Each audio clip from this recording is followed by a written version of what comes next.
decisions and shall promote your glory and the well-being of all our citizens in this our land, so that peace and happiness, truth and justice may be enjoyed by all people. Grant this for the sake of Jesus Christ, our Lord. Amen. Members, you may be seated.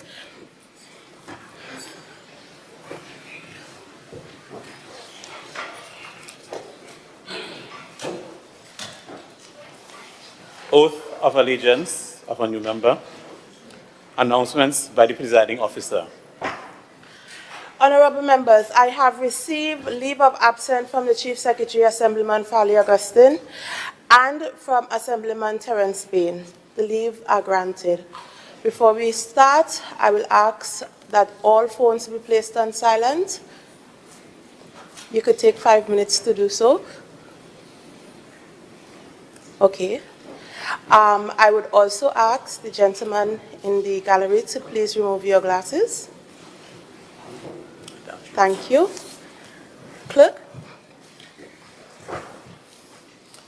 Assembly bills sent back from Cabinet. Assembly laws brought back from Parliament. Petitions, papers. Secretary of Finance, Trade and the Economy.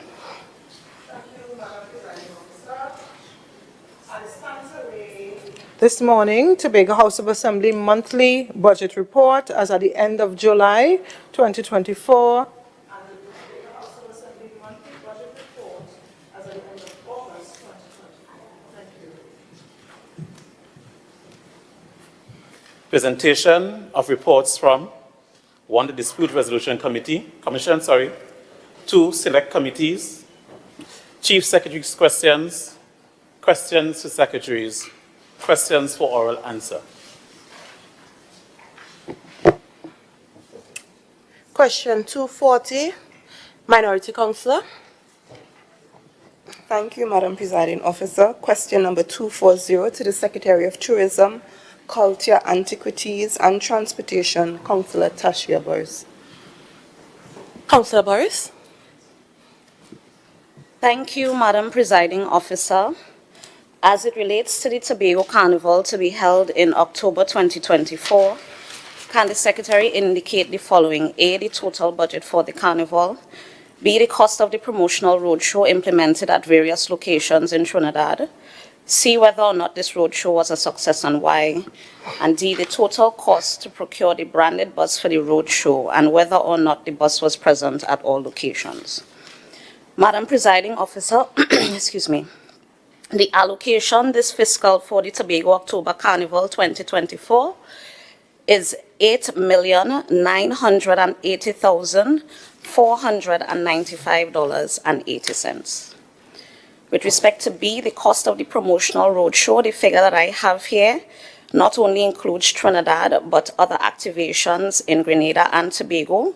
The total cost of that roadshow, which was those 3 areas, is $1,411,648.57. See whether or not this roadshow was a success. Yes, it was a resounding success. With respect to the Trinidad activations, the team at the Festivals Commission interacted with a total of 37,471 persons across 5 locations: Point Fortin, San Fernando, Chaguanas, Port of Spain, and Ariapita Avenue. These persons they interacted with when they were creating content for the carnival, people on the street, people who asked questions, and persons who were in cars collecting flyers and interacting with the promotional team. The total cost to procure the branded bus for the roadshow was $526,334.55, and yes, the bus was present at all locations during the activation. Thank you. Follow-up question, Minority Councillor.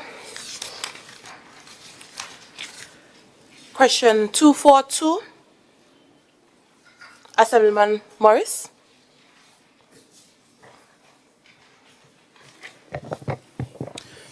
Question 242 to the Secretary of Agriculture. I don't see Secretary Panton here. Leader of Assembly Business, can you give account for Secretary Panton? Madam Presiding Officer, can we defer the question until I can get in contact with Assemblyman Charles Panton, please? Thank you. So granted. Question 245, Assemblyman Morris. Question 245 to the Secretary of Finance, Trade and the Economy. Presiding Officer, the question asks, relates to the operations of EID-CUT, and if I can indicate the status of the recruitment process. On June 1st, there was a newly appointed and constituted board of EID-CUT. And during the first 3 months of the operations of the board, they reviewed and assessed the performance of the acting CEO, and the board came to a decision that they would have confirmed her as CEO in the position effective 1st September 2024. Follow-up, Assemblyman Morris. Madam Presiding Officer, is the Secretary confirming that there was no open process to recruit the CEO of EID-CUT? Secretary Roberts. I'm not saying that there was no open process. There was a process prior where the person acted as CEO.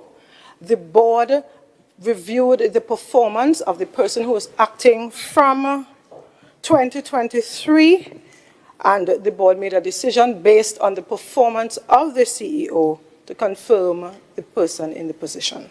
From January 2023, the person acted from January 2023 to August 2024. I cannot confirm, though, prior to September 24, what was the process of appointing the person as acting CEO. Assemblyman Morris, follow-up. During the process of review, was the position ever advertised publicly? Secretary Roberts. Madam Presiding Officer, allow me to get the responses to that at a subsequent time. I don't have the response to that right now. Follow-up, Assemblyman Morris. Are you comfortable, Madam Secretary, with a process where you have an acting CEO who was interim based on a directorship on a board being seamlessly moved into the position of CEO without a process? Secretary Roberts. There was a process. I'm not saying that there was no process, but what I am saying is, as Secretary of Finance, the holder of the position is well qualified. There is absolutely no reason to question her performance at this time, and therefore, as Secretary of Finance, I don't have an issue with the performance of the CEO. Thank you. We would move forward, allow for Secretary Panton to settle. We would move to question 246, Assemblyman Morris. Question 246 to the Secretary of Tourism, Culture, Antiquities and Transportation. Secretary Morris. Thank you, Madam Presiding Officer. As it relates to the Tobago Tourism Agency Limited, can the Secretary indicate what is the status of the promised recruitment of the substantive CEO? Madam Presiding Officer, the process to recruit a substantive CEO for the Tobago Tourism Agency Limited is currently ongoing. Thank you. Follow-up, Assemblyman Morris. Madam Presiding Officer, the previous CEO demitted office in and around 2022. We are in 2024. Question, Assemblyman Morris. The question is, why for such a serious and important agency which speaks to the heart and beat and the essence of Tobago, our tourism, why is it taking over 2 years to appoint a substantive CEO? Why? Secretary Morris. Madam Presiding Officer, unfortunately, we have been experiencing challenges in getting a best fit candidate for the position. Very much unlike other mature tourism destinations, Tobago does not offer a competitive compensation for a position such as CEO of the Tobago Tourism Agency Limited. At this time, the board is in the process of engaging an HR consultant for us to go back out for a CEO, and it is our hope that this time we will get someone who is able to take the helm at the agency. Thank you. Follow-up, Assemblyman Morris. Madam Presiding Officer, and the comparison is clear. How is it that a PNM administration... Leader of Assembly Business. Relax yourself now. Minority Leader. How is it that a PNM administration was able to recruit the caliber of a Louis Lewis, who is now back in St. Assemblyman Lucia? Morris, can I have the question, please? The question is, how is it that the PNM could have found a credible candidate and you cannot? Madam Presiding Officer, unfortunately, the Secretary is not responsible for the recruitment process. That is one. Two, Mr. Louis Lewis was appointed in 2017 or 2018, thereabouts. We have lived through an entire pandemic. Everything has gone up. And certainly to attract tourism professionals of caliber, Tobago must be able to pay according to market rate. But with our decreased allocation, cuts in development budget, cuts all over, Madam Presiding Officer, we unfortunately cannot attract the kind of talent and pay them what is required to keep them on the island. Once again, the process is ongoing. I trust that the board will do its due diligence to ensure that we get a suitable candidate to fill the role. In the interim, we have a CEO sitting in the chair. The agency is not without leadership. The person who is the current interim CEO has a long-standing career in the tourism sector. She worked at the division under every single Secretary of Tourism that has sat in that chair in the last 21 years. She is eminently qualified to hold the fort until such time as the process is completed. Thank you. Final follow-up, Assemblyman Morris. Well, if the interim is so qualified as the Question, Assemblyman Morris. If the interim is so qualified, how come she's not just the CEO? Because we saw in EID-CUT you made the acting the CEO. How come she's not Question, Assemblyman Morris. This question is, if she's qualified, why not is she employed as the CEO, the substantive CEO? Engaged as the substantive CEO. Why? Secretary Boris. Madam Presiding Officer, I think I sat in this chamber just now when the minority raised a concern over the process to appoint someone who was acting as CEO in the position of CEO and questioned whether a process took place. Here is he now asking if the same thing cannot be done. I think the minority leader needs to pick his battles wisely and ensure that what he wants to ask is what he really wants an answer for.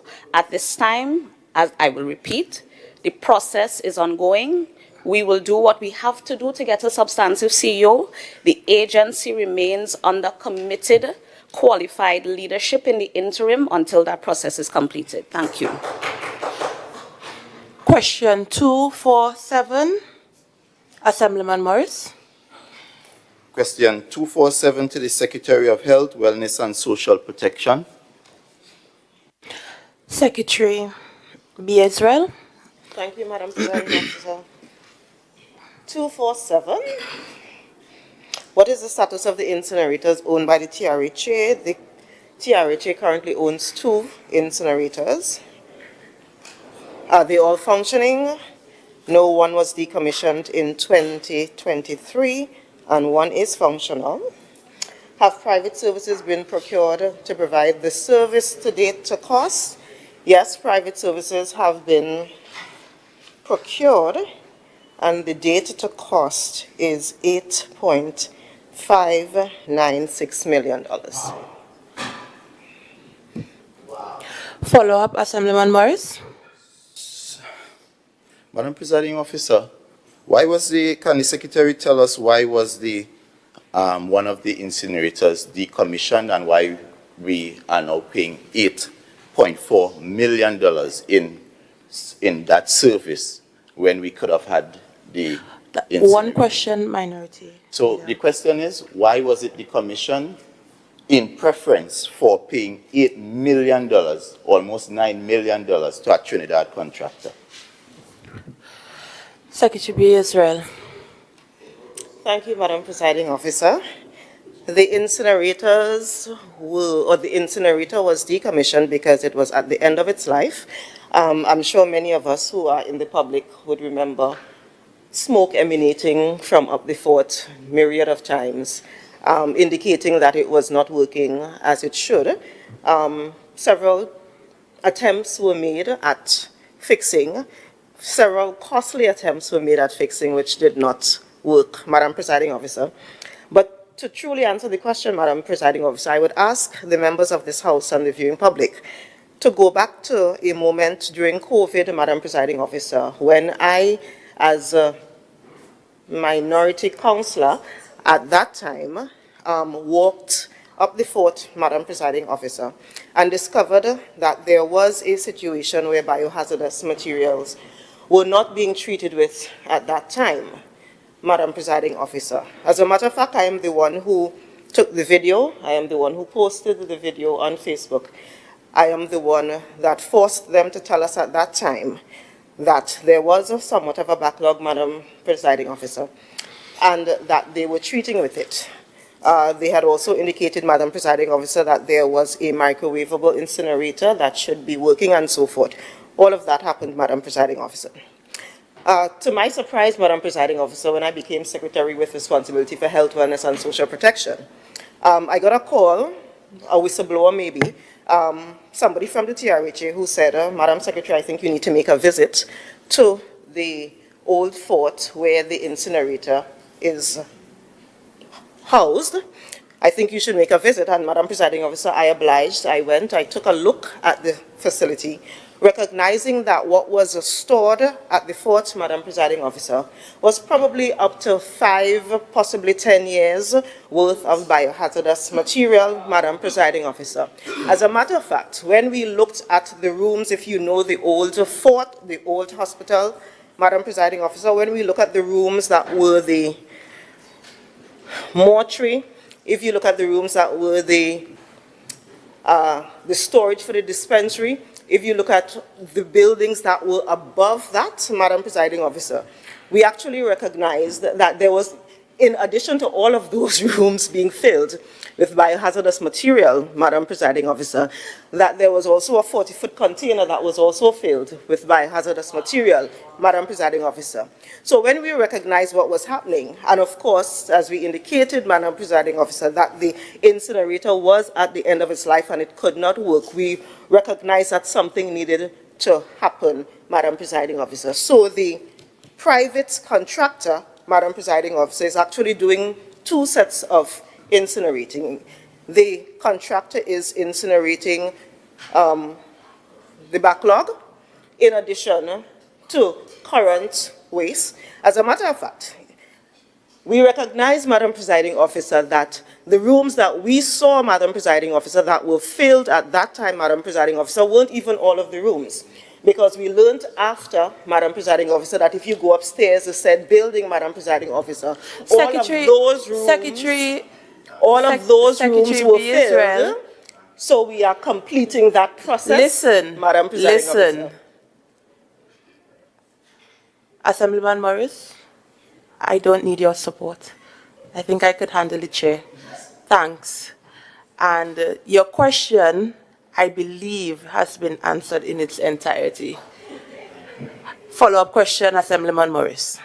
So, Madam, after that long-winded explanation, I simply want to know, what is the cost to operationalize an incinerator? Because I'm hearing you paid over $9 million. So question, Assemblyman Morris. Tobago, we want to know what is the cost to operationalize our own incinerator, the one that we will own. Assemblyman B. Israel.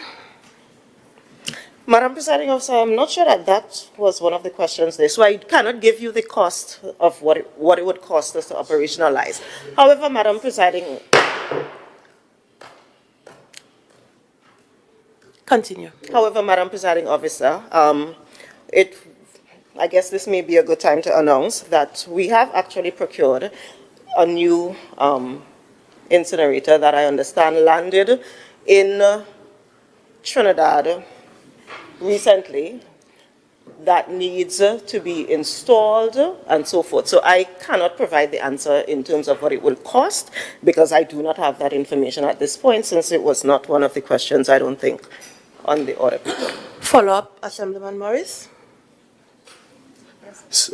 So we've purchased an incinerator and we don't know how much we pay for it. Is that what the secretary is saying? I just want confirmation. Question, is that your question? Yeah. Yes. Yes, Presiding Officer. Secretary B. Israel. Yes, Madam Presiding Officer, as I indicated, the question was what is the overall cost of providing the service, and I have indicated that since that was not one of the questions, I am not prepared to answer that question at this point, and no, I do not know the cost of the incinerator that we purchased off the top. Thank you. Question 248, Minority Councillor. Officer, question 248 to the Secretary of Health, Wellness and Social Protection, Assemblyman Dr. Faith B. Israel. Assemblyman B. Israel. Thank you again, Madam Presiding Officer. Question, how many maternal and fetal deaths occurred between the 6th of December 2021 to present at the TRHA? Madam Presiding Officer, according to the information I have, we've had 2 maternal deaths. Fetal deaths can be categorized as 2 separate categories. So we've had stillbirths, which are babies that were born dead, for want of a better term. We have 19 of those, and we have 10 neonatal deaths, which are deaths of a baby that was born alive and subsequently died. Yeah. Was the investigative process followed? As far as I am aware, we have been following Section 12 of the Ministry of Health requirements, and we have also been following the Pan American Adverse Events Policy guidelines that are used to investigate these types of incidents. What are the outcomes of the investigations into these deaths? I do not have the information in terms of the outcomes. The investigations were complete. I do not have the information in terms of the investigation for every one of these. And I envision, Madam Presiding Officer, that in many instances, the outcomes would be protected as it relates to medical privacy and stuff like that. So I do not envision that we will go down the road too much, Madam Presiding Officer, of trying to dig into the investigative part of this because of the sensitivity of the topics. Follow-up, Minority Councillor. No? Okay. Question 249, Minority Councillor.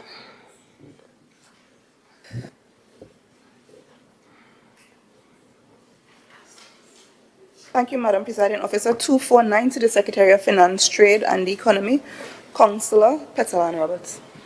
Secretary Roberts. Presiding Officer, the question asks about the unspent balances for the years ending 2021, 2022, 2023, and 2024. The unspent balances that I wish to report for fiscal 2021 was 65,488,470. For end of fiscal 2022, 113,319,559. At the end of fiscal 2023, the unspent balances was 133,361,471. And we do not have a final unspent balances for fiscal 2024 because, as you would appreciate, we have a manual system and we are still doing reconciliations. But the unspent balances so far is estimated at $121 million. Follow-up, Minority Councillor. Presiding Officer, can the Secretary indicate in terms of the unspent balances what they were expended on? Secretary Roberts.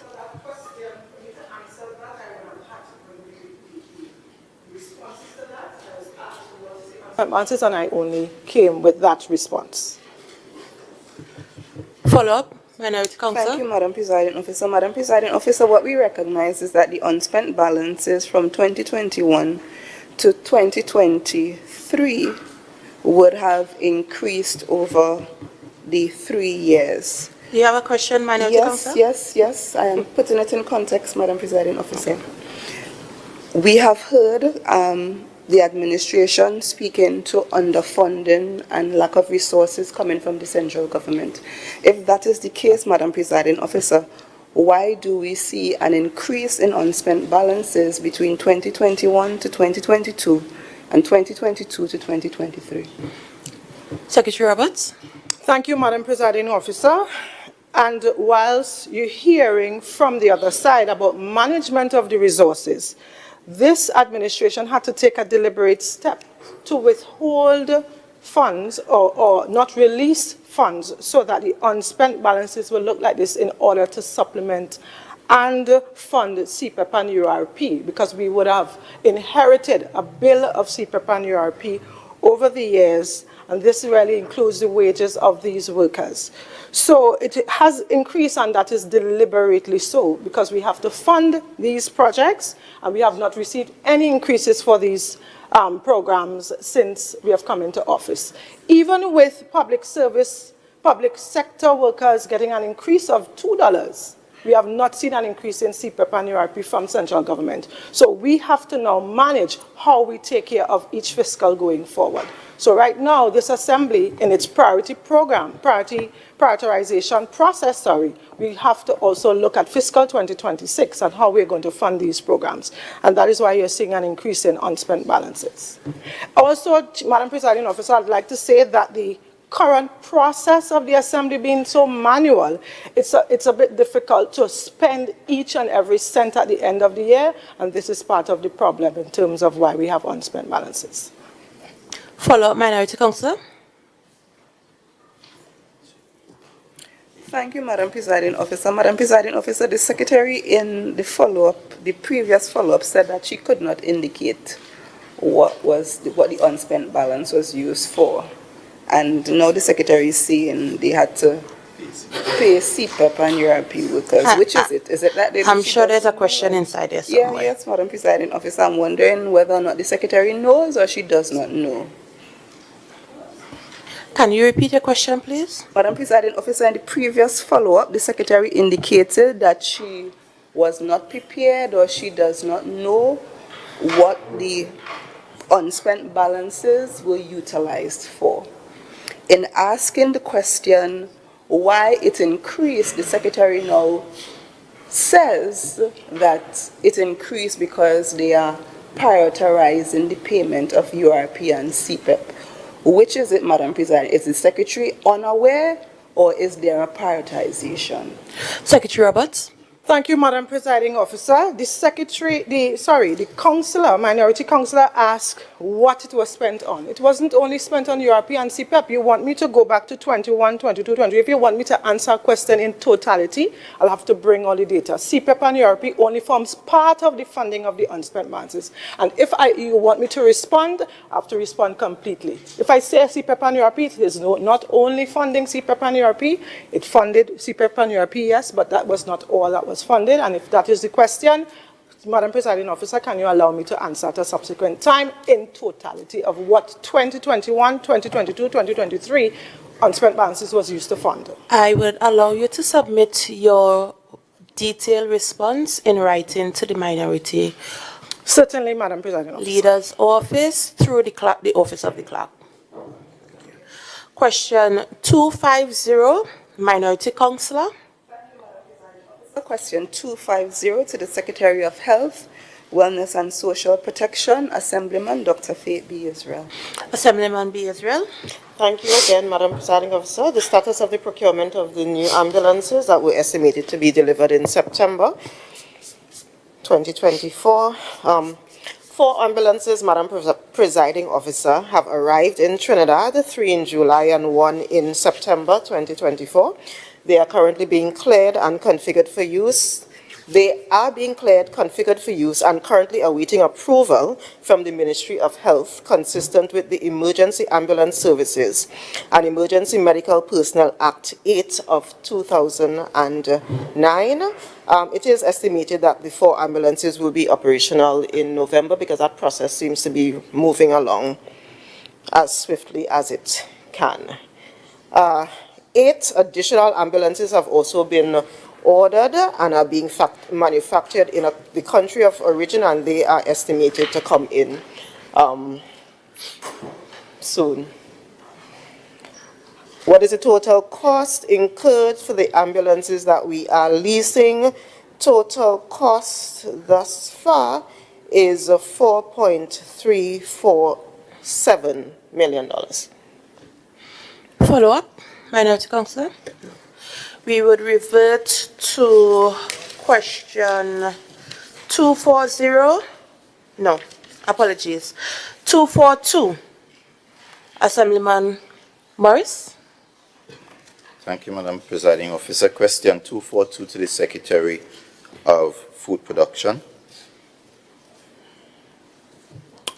Assemblyman Panton, Charles Panton. Good morning to everyone. Good morning, Madam Presiding Officer. Question is in relation to the Scarborough Abattoir. Can the Secretary indicate the following? When was the abattoir closed? What is the reason for its closure? When will it be reopened to members of the public? Will affected butchers and farmers be compensated for the inconvenience and loss of earnings due to the prolonged closure of this critical facility? Madam Presiding Officer, this old decrepit abattoir that I inherited from the PNM was closed on the 19th of February 2024 due to the effects of the oil spill on the personnel there. There was an acrid, unbearable scent which permeated the entire compound. This old decrepit abattoir that the PNM left for us to manage was then reopened in May of this year, but subsequent to that, there were cracks throughout the building which needed to be repaired, and the sewer system became non-functional. To remain compliant with the Procurement Act that was approved in Parliament by the PNM and is responsible for some of the delays in the system, the procurement unit began the procurement process to engage a contractor to fix these cracks and other parts of the building. So far, the cracks have been repaired, Madam Presiding Officer, and the sewer system is now about to be fixed. It is estimated by the marketing manager that by the end of the first week of November, the facility will be reopened. As it relates to the other questions, Madam Presiding Officer, there is no requirement or no precedent of compensation for inconvenience and loss of earnings due to any facility under the Division of Food Security whenever it is shut down. The minority knows very well that the Assembly, with its limited allocation, cannot possibly facilitate that. Maybe the minority cannot press upon its colleagues in Trinidad to send more money to the division. Madam Presiding Officer, recently the Prime Minister endorsed what I said when I got into office, that agriculture is indeed a business, yeah? And that took place in the Scarborough Library. And with any successful business, heavy dependency should not be placed on government assets, because if they shut down, then your business stops. So that is the reason why we are encouraging persons to become self-sufficient in business, right? So in the event of unforeseen circumstances, business continues. So that's why millions of dollars are placed into grants and incentives. And unfortunately, most of these grants and incentives, they are distributed from Trinidad. We play a little role here. So technical support is also provided by divisions to ensure best practices as well during backyard farming and slaughtering to keep this tradition safe. Thank you, Madam Presiding Officer. Follow-up, Assemblyman Morris. Follow-up. So the Secretary indicated that it was affected by the oil spill. You would think a caring secretary would utilize the provisions of the oil Question, spill. Assemblyman Morris. Why, through the provisions of the oil spill, a secretary who is caring for her agriculture, butchers and farmers did not use that opportunity to make claims for those butchers and farmers? Secretary Panton. Presiding Officer, I don't understand the question. Can you reiterate your question, please? The question is elucidly clear. You said the oil spill was the reason for the shutting down. Question, And there's Assemblyman a provision Morris. for persons to make claims who were affected by the oil spill. So why did the division, through your leadership, not facilitate that process? Madam Presiding Officer, the minority would have to say claims, explain what they will be claiming for. Elaborate some more. What they should claim for. What would be the parameters we're looking for? Tell me, what should they claim for? I would answer. I would answer. So, This is a question yes, and answer I would answer the segment. question because I'm the No, secretary, no, and I'll help her to do her work. Assemblyman Morris, have a seat. This is a question to secretaries segment. We are all clear about that. Ask the What should question, they claim for? answer the question. Can I have a question, please? So when the chief secretary returns, I'll ask him for the work of the Secretary of Agriculture because clearly... Question, All right, so let me Assemblyman explain to her. Morris. Let me explain to her. You said the question speaks of loss of earning. If you lost earning due to an oil spill, then you have a legitimate claim. So the question is, if you have a legitimate claim, why isn't the division facilitating that claim? Secretary Panton. Madam Presiding Officer, I don't know of any claims being made pertaining to the oil spill from persons utilizing the abattoir.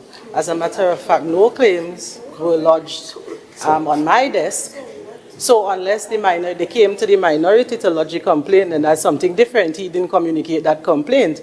But outside of that, I did say that farmers, traditionally, they do backyard slaughtering and farming, and public health, the veterinary public health inspector, and the other divisions ensure that they know how to slaughter safely. So he would have to explain in a very transparent way how taxpayers' money should be spent to fill these claims. Follow-up question, Assemblyman Morris. Farmers know who cared for them. Clerk. Clerk. Requests for leave to move the adjournment of the Assembly on definite matters of urgent public importance. Statements by secretaries and assistant secretaries. Personal explanations. Introduction of bills. Motions relating to the business or sittings of the Assembly and moved by a secretary or assistant secretary. Private business. Motion. Assemblyman Morris. Thank you, Madam Presiding Officer. Podium.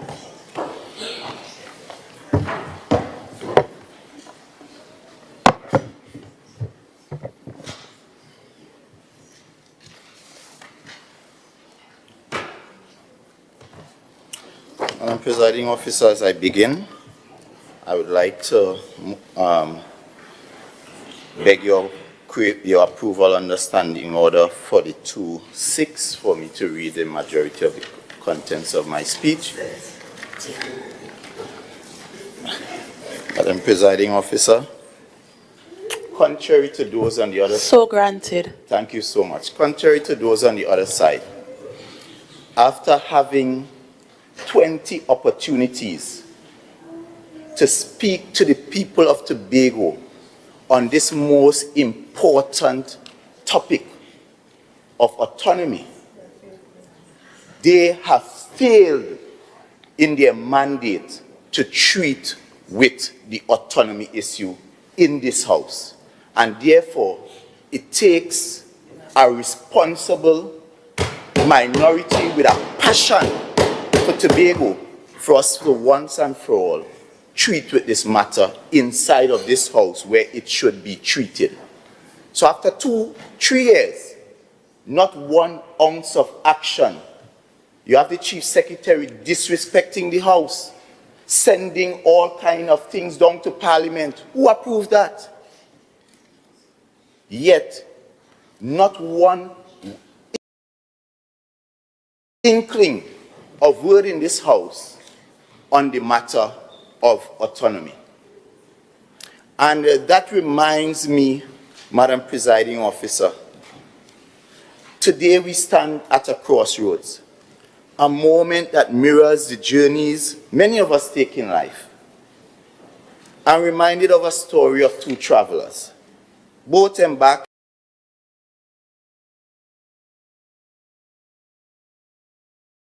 on a long and difficult path. One traveler, consumed by the pursuit of perfection, refused to move until the conditions were flawless. He wanted the clearest skies, the smoothest road, and every obstacle removed. And so, this traveler stood waiting, watching, while his journey remained stagnant. The other traveler, though aware the road ahead, bit winding and imperfect, took each step as it came. He understood that progress often comes in increments, not all at once. It's seldomly achieved in one flight. But this traveler, he advanced step by step closer to his destination, while the first traveler remained where he began. Today, Madam Presiding Officer, we in Tobago face a similar choice. We can either gamble, waiting for perfection that may never come, or we can choose to secure real progress for Tobago by, in the first instance, supporting the Constitution Amendment Tobago Self-Government Bill and the Tobago Island Government Bill. These bills may not be perfect, but which bill ever is?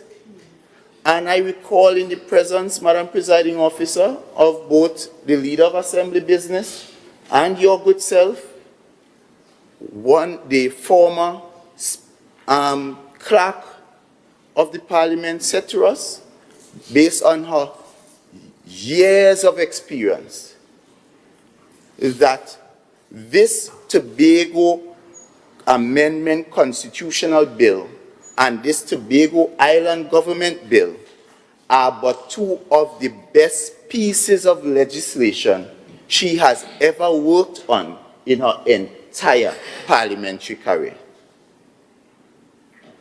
Madam Presiding Officer, it is against this backdrop that these bills represent a giant step forward in the pursuit of self-governance. And with the Prime Minister's recent announcement that the 2 Tobago bills will soon be put to a vote, I stand proud as a Tobago-born and bred patriot to present this motion, which stands in my name and which reads as follows. Whereas the Tobago House of Assembly is constitutionally mandated to govern and manage the affairs of Tobago in accordance with Act 40 of 1996, and whereas Act 40 of 1996 provided enhanced authority to the Tobago House of Assembly its provisions have not yet delivered the full level of autonomy sought by Tobagonians. And whereas for over 3 decades, successive efforts to achieve consensus both within and outside Parliament have failed to secure the passage of bills that would grant Tobago the desired autonomy, and whereas the Prime Minister of Trinidad and Tobago has announced the Constitution Amendment Tobago Self-Government Bill and the Tobago Island Government Bill will soon be debated and put to a vote in Parliament, and whereas these bills represent a historic step forward, proposing substantive improvements to Tobago's autonomy and authority, including the establishment of the Tobago Legislature and the entrenchment of core provisions for Tobago's self-governance. Be it resolved that this House acknowledges that the provisions of these bills will have a far-reaching and positive impact on the powers of the Tobago House of Assembly and the quality of life for all Tobagonians. Be it further resolved that this House unequivocally supports the swift and unhindered passage of these bills into law, recognizing that any further delay would perpetuate the long-standing disenfranchisement of the people of Tobago. And be it further resolved that this House endorses all necessary actions to ensure the passage of these bills, including an urgent bipartisan meeting between members of the Tobago House of Assembly and members of the Parliament to facilitate their smooth and timely enactment without further amendment. And Madam Presiding Officer, I wish to indicate my colleague, Councillor Petal Daniel Benoit, will make a minor amendment to this motion to change the word amendment to delay, to keep within the spirit of us having those bipartisan consultations. Madam Presiding Officer, in 1980, I was in Yettarong to witness the foundation of the Tobago House of Assembly, laid by giants like Dr. Winston Murray and Arthur Napoleon Raymond Robinson. By 1996, as a student now entering Bishop's High School, I watched from the sidelines as patriots like Mr. Hochoy Charles carried the mantle securing the Tobago House of Assembly Act 40 of 1996. Later, as I matured, I became more aware of the efforts of leaders like Mr. Orville London, Mr. Stanford Calendar, and Mr. Kelvin Charles, who continued the fight. Now, standing here today, I recognize that we have the unique privilege to do more than simply observe. We can, in fact, act. We can shape the successful passage of these bills and move Tobago closer to true self-government. Madam Presiding Officer, I therefore urge my colleagues not to remain stagnant as that traveler, waiting for perfection. Let us divorce ourselves from our political colors. Let us put on our Tobago hats, unite today, move forward, and signal to the Parliament that Tobago is ready to secure its progress together. Madam Presiding Officer, as the saying goes, those who fail to recognize history are doomed to repeat it. Understanding our past is crucial. This unity, and I want to repeat this, Madam Presiding Officer, this unity only leads to derailed progress, while unity gives us the best chance at success. Madam Presiding Officer, I beseech us all to reflect on the journey that has brought us to the Tobago Constitution Amendment Bill and the Tobago Island Government Bill. Madam Presiding Officer, the Tobago House of Assembly currently operates under Act 40 of 1996, which, while beneficial, is inadequate for Tobago's self-governance. That is a fact. Madam Presiding Officer, since then, there has been a growing consensus among all Tobagonians about the need for reform. And that goes across party lines. In 2007, I think it was then Minority Leader, Mr. Ashworth Jack, who brought forth a motion emphasizing the urgency of addressing Tobago's autonomy. And a responsible PNM administration accepted that the motion had credence and credibility, and therefore, at that pivotal moment, the People's National Movement, you see the picture, working together, step forward, prioritize Tobago's aspirations, and committed to a process for autonomy. That is the history. From 2007 to 2013, a collaborative process, and I want for the listening Tobagonians to understand where we would have been successful and where we would have failed. So every time there was collaboration, we were able to make incremental steps towards the final destination.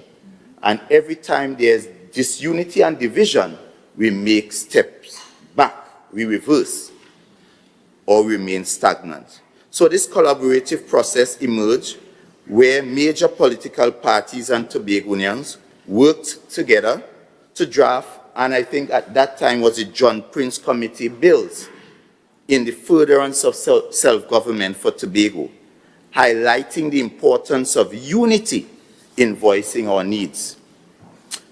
Madam Presiding Officer, I want the people of Tobago to follow. However, in that very year of 2013, there was an election, and a setback occurred when the same Mr. Jack, who brought the motion in 2007, decided for his own selfish political ambitions to break away from the THA process that all the political parties were united in moving forward. And he established a process with his People's Partnership friends, the UNC, in Trinidad. And they literally hijacked the established process and undermined the Tobago House of Assembly approved bills. So bills that were approved right here in this house were ignored by the Kamala Persad-Bissau regime.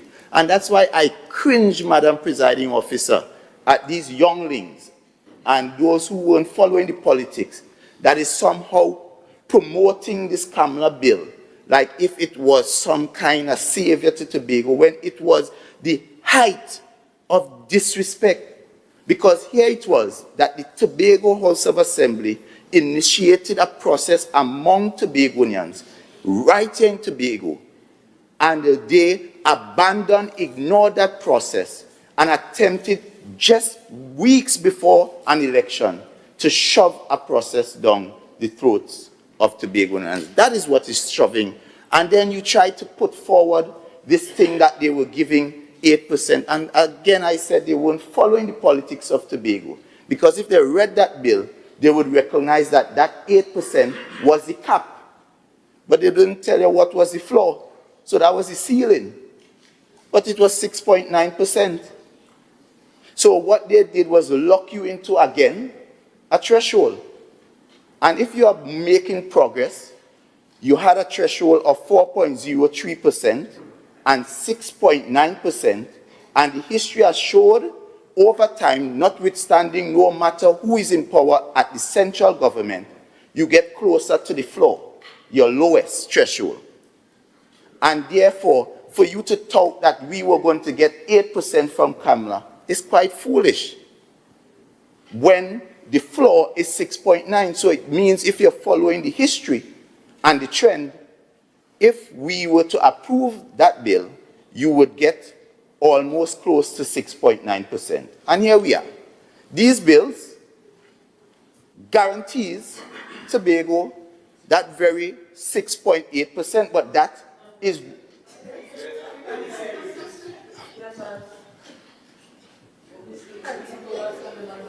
Thank you. Guarantees Tobago that 6.8%, but you know what, Madam Presiding Officer? It does not put a cap on how high or how far or how much Tobago could get. So on any given day, Tobago could get 20% because there's nothing. Oh, let's sit down and learn something now. Let's hard head.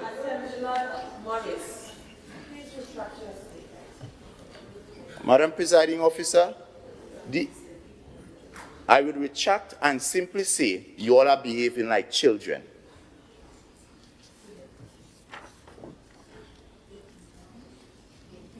So, Madam Presiding Officer, and the daddy over here, and I'm sure he's disappointed of his children and their behavior.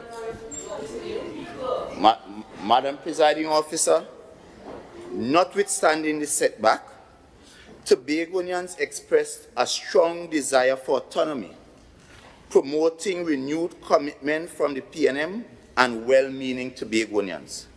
Under the leadership of Mr. Orville London as Chief Secretary and supported by Tobago patriot, the late Mr. Ochoy Charles, the focus returned to advancing Tobago's autonomy, culminating in the development of the Tobago Constitution Amendment Bill, which was approved by the Assembly and transmitted to the Cabinet en route to the Parliament for debate. And I want to just stop to again remind Tobagonians of the difference in the process.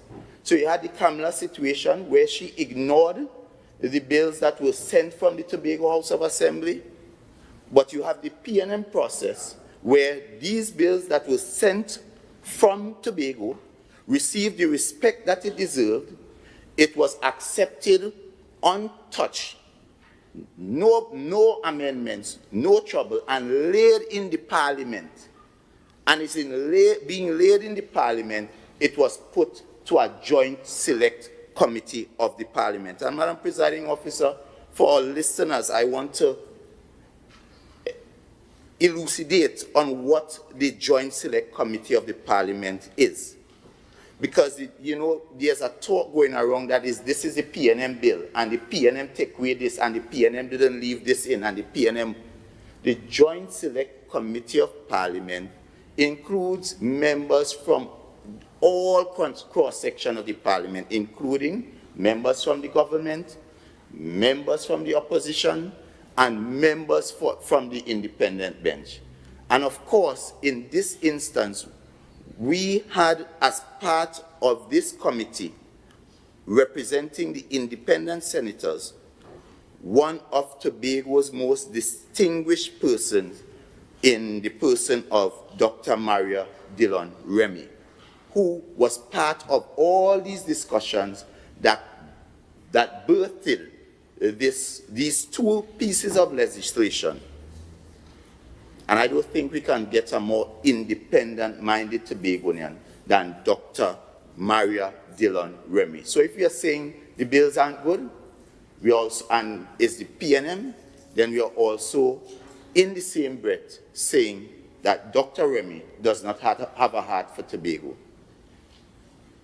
Madam Presiding Officer, the Tobago Constitutional Amendment Bill and the Tobago Island Government Bill have been languishing in the committee stage of Parliament since June 2021, while the people of Tobago have been waiting for these critical steps towards self-government. The so-called friends of this current THA administration, the UNC, they have signaled their intention to reject these bills. And you know what is even more disingenuous about their rejection? They stood behind the utterances of the current Chief Secretary, who outrightly told the UNC, gave them the legs to reject the bills by saying Tobago don't want this bill. But you know, at no point in their discussions, they looked and made contributions as to how these bills can be improved where they may see flaws. And that is what parliaments, as I know it, are for. When you have legislation, you look at the legislation, and where there are areas to improve the legislation, you have meaningful debate. And if you are serious about coming to a conclusion that will benefit the people of Tobago, then you will debate, you would make recommendations, and then you would have consensus and you would approve. But the UNC is hiding behind the cloak of those that would come here today to say to Tobago, simply reject the bills. Madam Presiding Officer. Minority Leader, before you go any further, I'm going to remind all members of Standing Order 45.5, imputing improper motives against any member of the House. Now, I'm not saying that's what you're saying. No, understand. But I'm just guiding you all accordingly. And if you don't know what imputing means, I looked it up. It means to assign value to something or someone by inference. So please be guided accordingly as you move forward. Everyone, please continue. Thank you, Madam Presiding Officer. And I keep referring to the bills, the bills, the bills. But I know, and there may be a number of Tobagonians still not familiar with all the details of the bills. But what I will attempt to do here in this period of my contribution is simply kind of give Tobago a general understanding as to what these bills is seeking to achieve. And I also want to remind Tobagonians that if you simply go online and Google the Tobago Constitution Amendment Self-Government Bill and the Tobago Island Government Bill, you may get a GSC report that is not reflective of the current bills that are in front of the Parliament. In fact, I have the most recent report that is it, and that was given to us, I remember, on our visit to the Parliament, and therefore it is a far superior document to anything that you would find online. So I'd encourage persons, if you could get to the Parliament, that is where, or contact your representatives, that is where they may be able to share with you the content of this final bill. Madam Presiding Officer, the Constitution Amendment Tobago Self-Government Bill and the Tobago Island Government Bill, for the average Tobagonian trying to understand what these bills are really about, I want you to think of these bills as a house. You have a foundation, being the Constitution Amendment Bill, and then you have the superstructure, the walls, the windows, the things that you see that makes the house livable, and that is the Tobago Island Government Bill. The foundation is crucial. It supports everything above it, just as the Constitution Amendment Bill supports and entrenches all the powers that the Tobago Island Government will have. First, let's look at the Constitution Amendment, Tobago Self-Government Bill. This bill aims to grant Tobago self-government by creating the Tobago Island Government. So no longer you would have the Tobago House of Assembly. It establishes two key bodies, the House of Assembly, which will make laws, and the Tobago Executive Council, which will handle the island's executive administration and management. This bill consists of 21 clauses, and because it proposes fundamental changes to our Constitution, it requires a special majority to pass. This means it needs the approval of at least 3/4 of the House of Representatives and 2/3 of the Senate. Now, why is this important, Madam Presiding Officer? It is important because one of the key provisions, Clause 4, for instance, recognizes the right to self-determination for the people of Tobago. This is about ensuring that we as Tobagonians have a voice in our own governance and that our status is equal to that of anyone living in Trinidad. Even further, Madam Presiding Officer, Clause 8 allows our Tobago legislature for the first time to create laws that fit our unique needs and circumstances. This bill essentially creates the legal framework for autonomy, ensuring that Tobago's needs and aspirations are prioritized. Now, Madam Presiding Officer, I turn to the Tobago Island Government Bill. This bill is akin, as I said, to the superstructure of the House. It will replace the Tobago House of Assembly Act and lay out the powers and functions of the Tobago Island Government and its legislature. This bill is broader, containing 61 clauses, and it only requires a simple majority to pass. This means it can be approved with a straightforward vote, making it more accessible. And the important considerations why the Constitution Amendment Bill is important is because that is the anchor. That is where it entrenches all your provisions, and it provides protection against any administration, any central government arbitrarily taking away those to which they have given you. And that is why the Kamla bill again could not work, because it did not entrench in the Constitution these powers. And therefore, this is the first time the Tobago House of Assembly Act and its various pillars will be entrenched in the Constitution. This is why the government could have easily gone and changed the Tobago House of Assembly from 12 seats to 15 seats with a simple majority, because the Tobago House of Assembly Act is not entrenched in the Constitution, and that was a simple majority. As a matter of fact, almost every clause in the Tobago House of Assembly Act as we currently know it, except for the Tobago House of Assembly itself, can be changed by a simple majority. And therefore, it is important. We also, I'm hearing, I saw something on Facebook and I found it so reprehensible that a learned person, no less the figure of the Deputy Chief Secretary, would so callously mislead Tobagonians, telling Tobagonians that the bills give Tobago 0 miles. 0, Madam Presiding Officer. Why would somebody be so dishonest? Madam President, and I'm making, let me put it into context. Minority Leader, okay. I know we are no aware. problem. I take it back. Have a seat. Let me just address this once and for all. Everyone is aware of what parliamentary and unparliamentary language is. It's something that I'm not going to allow in this House. Dishonest happens to be one of them. So I know that you could find a suitable synonym. No. Thank you. No problem. I stand guided. I will check as well. But why would you call so much bacchanal when the bills are here with the writing? It's 11 nautical miles. It's actually an improvement from 6. And the thing about it, they're selling this like if the bills attempt to define Tobago from Trinidad. That is not the purpose of the definition.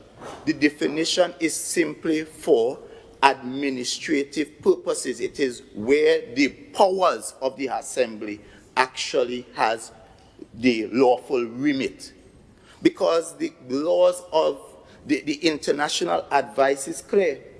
Once we remain a union and once our intentions are to remain together, then you cannot be apart. You cannot draw, when you become husband and wife, can you separate, this is my car from your car? You may want to believe so. But at the end of the day, if something happens to you, whose car it is? Is the car of the husband? So if you're in a union, in a marriage, we are Trinidad and Tobago, it means therefore that everything that is owned within the maritime space of Trinidad and Tobago is owned by the people of Trinidad and Tobago, and that is why the clause that gives us equality of status is the important clause, because it means therefore the average Tobagonian has equal access and importance and rights to whatever is owned by Trinidad and Tobago as the Trinidadian that seeks to also exist within the relationship Trinidad and Tobago. So then, how could you go about giving people the impression that somebody going and try to take away something from you? And now let me ask them the question, because I want them to answer. If you are taking away something in this bill, what is it that you now have that this bill will somehow take away? I want the secretary, the deputy chief secretary, to tell me what is it in this bill that would disenfranchise Tobagonians that is currently in the THA Act. I challenge you on that. Additionally, the claim that these bills would disenfranchise Tobago from its rightful resource is misleading, as I said, unless this administration plans to secede. Because it's only through separation you can then define, because when people leaving a marriage, then you start to share up things, eh? So I don't know if they have planned to leave the union, and if you all have planned to leave the union, be brave about it. Be brave about it. And let Tobagonians decide if they want to leave with you. But you cannot be fighting two different fights all at the same time. You cannot be fish and fowl. So I ask again, once our intention is to remain together, then our intention should be to see how best we can get as much as possible out of the relationship. Because they learn the trade unionists here, I'm sure he would tell you, when they go into negotiation, they would usually go in with their best case. But by the time the negotiations are completed, they are compromised on both sides. And therefore, this is how I hope the average Tobagonian would view this situation. That yes, we sent down a constitution amendment bill and we asked for the best case. And of course, after deliberations by persons in the parliament utilizing various advice, they have come with a bill that gives us almost most of what we asked for, with the exception of some minor adjustments. The Chief Secretary is on record as saying the bills are good bills, except that they need minor adjustments. And if that is the case, why can't we have a simple agreement and discussion to, in principle, support the bills, while at the same time, if you all want, you have friends, you can recommend to your friends what the issues are that you want changed. And that is how I believe, if anybody is serious about us really getting these bills passed, that is how we'll approach it. But from what I saw on Facebook, this seemed like an all-out war. And what I know about war, nobody really wins a war. Nobody wins a war.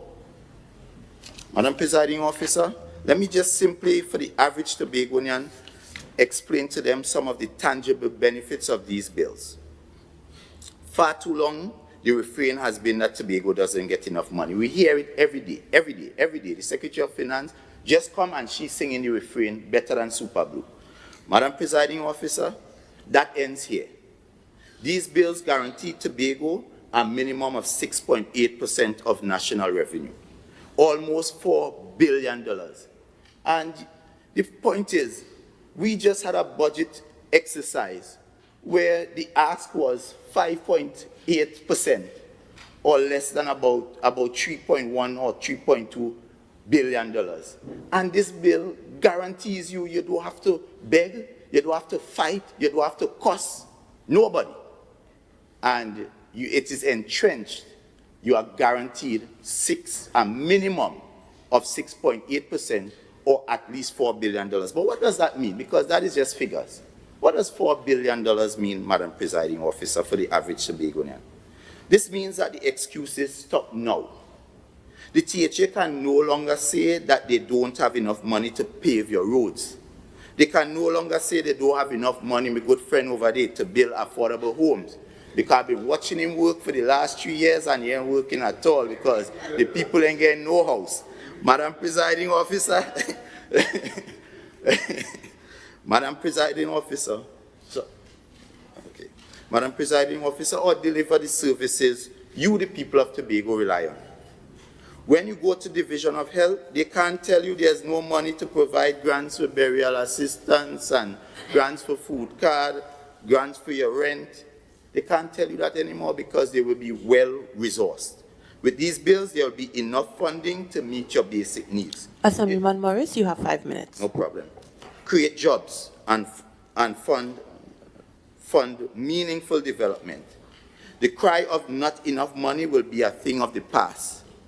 Take the recent property tax issue, for example. The Secretary of Finance has flagged concerns that Tobago isn't mentioned in the new property tax bill. Well, Madam Presiding Officer, these bills fix that.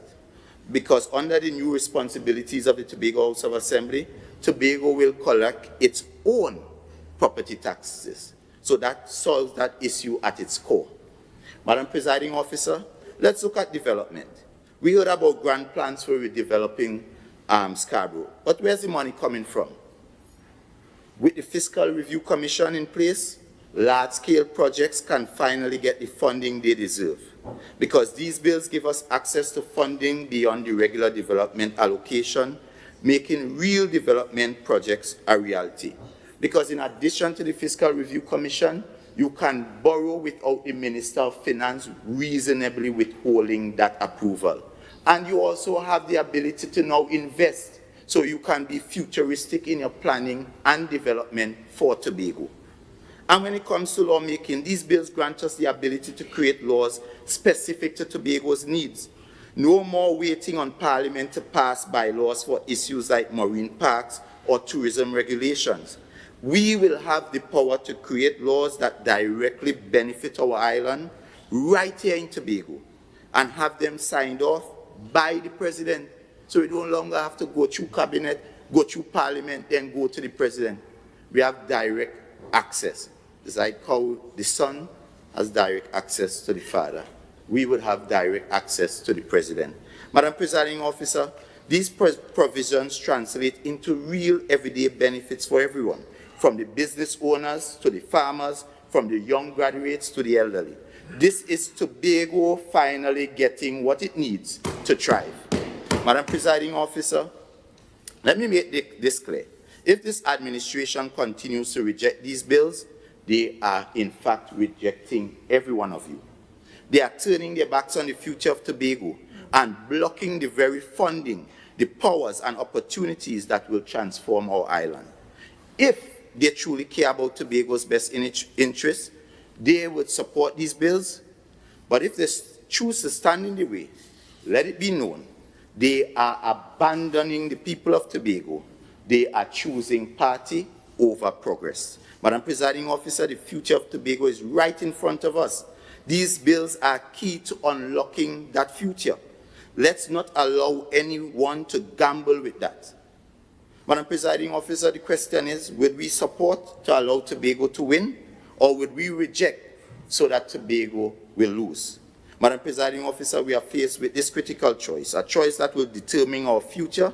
It's a choice between supporting the bills which offer substantial benefits for our island, or rejecting them, which will only serve to continue our disenfranchisement.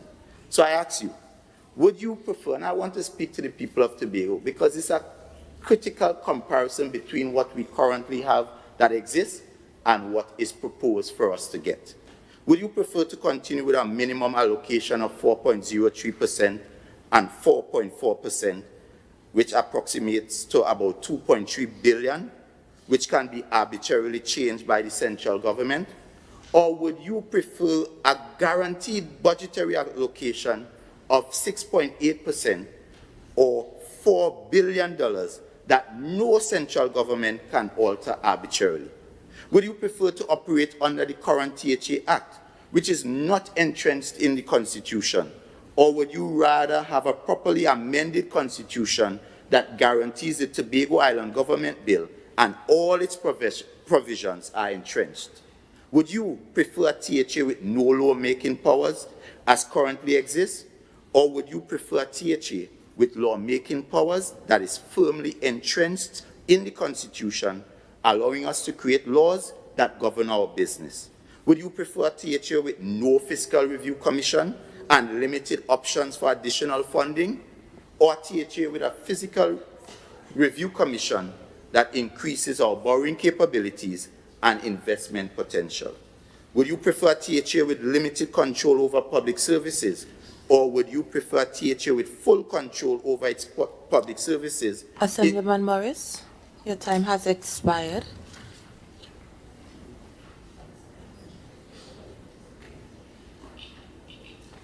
Yes, Minority Madam Councillor. Presiding Officer, I beg to move that the speaking time of the member be extended by a further 10 minutes.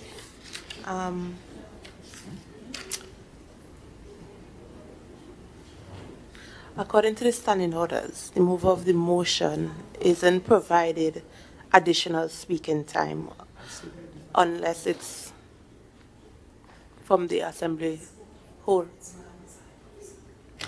So his speaking time has elapsed. Right. Do you so move your motion? I so move. Do we have a seconder?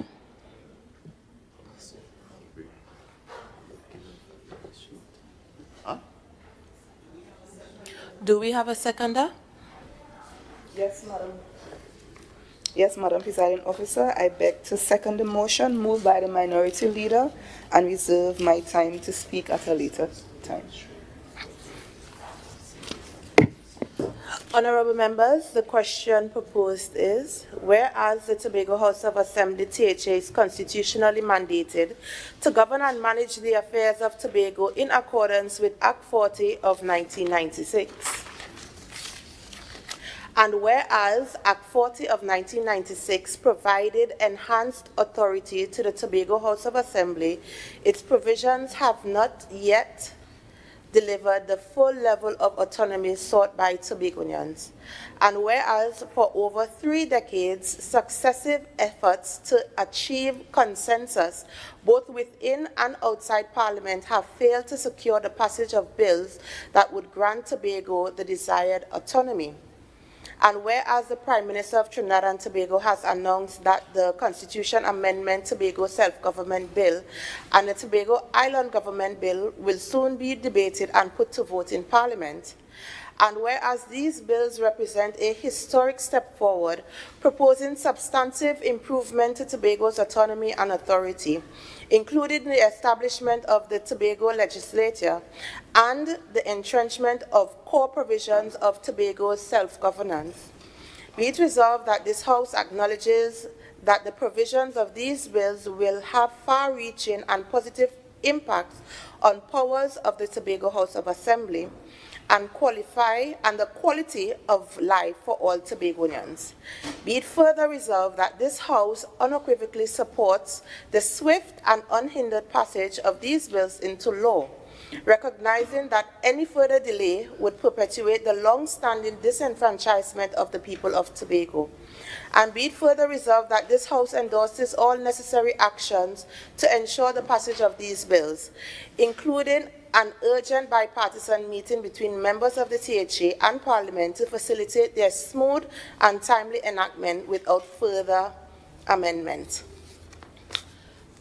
Assemblyman Dr. B. Israel, you may now join the speaker.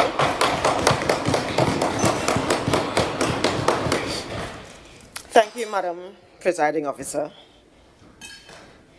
It's an honor to stand to join this debate because, as the minority leader indicated, this truly is a momentous occasion, and it is one that I hope will get us closer to where we need to be as it relates to Tobago, getting the mechanism that would allow us true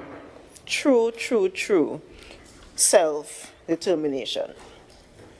Madam Presiding Officer, though, I would like to start by just doing something that might actually be a little bit out of character for myself. I want to go back a little bit and discuss a little bit of history so that we could get some context of where we are. Madam Presiding Officer, I want to draw our attention to the Parliament of the Republic of Trinidad and Tobago on the 9th of March 2018, where the Honorable Keith Rowley laid the Constitutional Amendment Tobago Self-Government Bill 2018, and it was an act to amend the Constitution of the Republic of Trinidad and Tobago to accord self-government to Tobago, to repeal the Tobago House of Assembly Act, Chapter 2503, and for related matters. As I said, Madam Presiding Officer, this was in March the 18th. Madam Presiding Officer, coincidentally, when the Honorable Keith Rowley laid that bill, he also presented a very lengthy statement. And that statement, Madam Presiding Officer, while it is on the Hansard of the Parliament, it is also on the Office of the Prime Minister's page, as in website. And it says here, the history, evolution, and current status of internal self-government for Tobago is the title of the paper that he presented. A statement by Prime Minister the Honorable Keith Rowley at the 21st sitting of the House of Representatives today. Back then it was Friday the 9th of March 2019. Now it's a pretty lengthy document, Madam Presiding Officer, so I won't go through it. But it actually is a very good for those of us who are interested in understanding the history of this Tobago self-determination struggle. It is actually quite a good history lesson. So I would really encourage everyone to go back and to read exactly what the Prime Minister then said. Because it speaks about the history of Trinidad and Tobago, the evolution of post-independence. It speaks about the Simongal Bill, how we actually got to the bills, the acts that we have now. It also speaks about the Green Paper in 2012 and the public consultations that happened on the Green Paper. It also speaks about the THA Commission in 2012 and so forth. I mean, it goes into quite a detailed document. It speaks about the Constitution Amendment Bill of 2013, you know, the same bills that the members were talking about and so forth. And it also speaks about the brief review of the establishment of the Forum of Political Leaders, something that the member also spoke about a bit. But I want to read in particular, Madam Presiding Officer, where it says, following the formation of the Forum of Political Leaders, it says, more than 40 meetings were held with groups, individuals, and sectors throughout Tobago and in Trinidad from January 2014, Madam Presiding Officer, to October 2016. After several public meetings, public consultations, and public education programs, the convention was held on the 14th of September 2014 at Signal Hill Secondary School. A number of the issues were identified as fundamental to an equitable relationship between the two islands in the sovereign democratic nation of Trinidad and Tobago. These were, and he outlines 4 of them. A, equality of status between the two islands and a legislative framework reflecting such equality. I repeat, equality of status between the two islands, right? B, a federal type system of governance. C, definition and delineation of the boundaries of each island in accordance with the Constitution. And D, Madam Presiding Officer, the responsibility of the Tobago administration to formulate and implement policy on all matters affecting the lives of Tobago, the lives of people resident in Tobago. Madam Presiding Officer. And it continues, following the convention, a comprehensive report was submitted by the Secretariat, which recorded the series of consultations conducted, and it ends with basically saying, so many of these things happened. The election happened in 2015. It spoke about what the PNM manifesto said in 2015, which included, by the way, engaging the national government to facilitate efforts to achieve democratic self-government for Tobago in keeping with the aspirations of the people of Tobago, and so forth. He then says, later down, that he made an announcement while he was attending a function at Bishop's High School in 2015, and he spoke about his commitment to continuing this process, and so forth. In the end, Madam Presiding Officer, he spoke about the fact that the forum, no, let me go back a little bit. A briefing document entitled Tobago's Position on its Right to Self-Determination was dispatched to me as the new Prime Minister in January 2016, Madam Presiding Officer.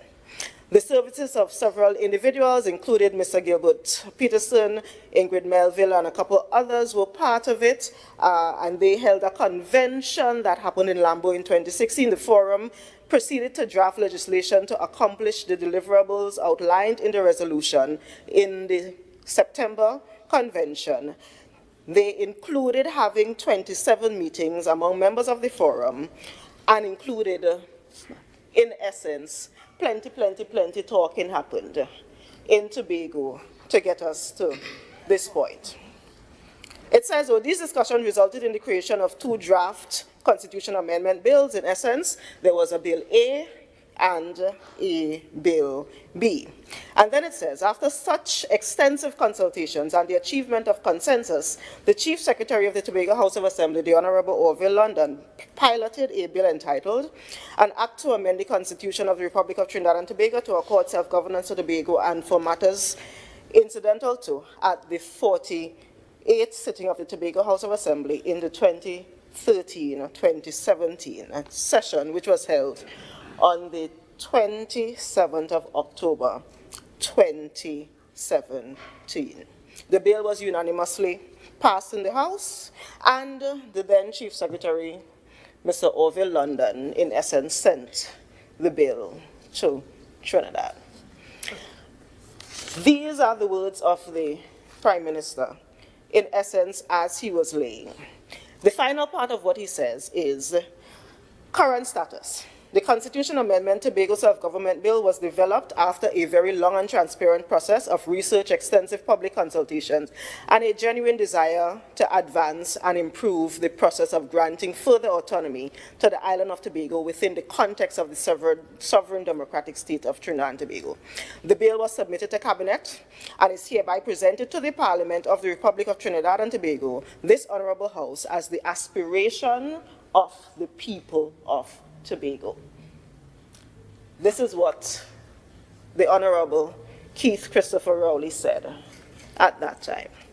If you go back to the parliamentary website and you click on the links, it will take you to the bill that the Honorable Keith Rowley presented at that time.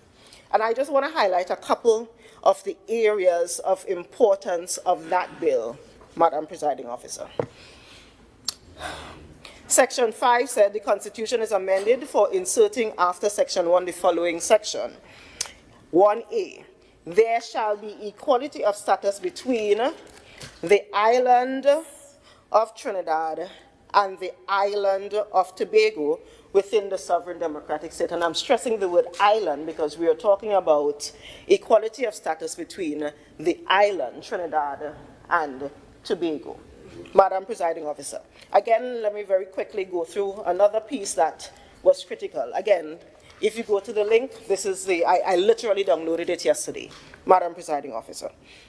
The Tobago Statute shall have in effect in Tobago, Little Tobago, St. Giles, Marbles Island, Goat Island, Sister Island, and such areas of the archipelagic waters of Trinidad and Tobago, including any islands, the seabed, and the subsoil that lies within 11 miles from the low water mark of Tobago.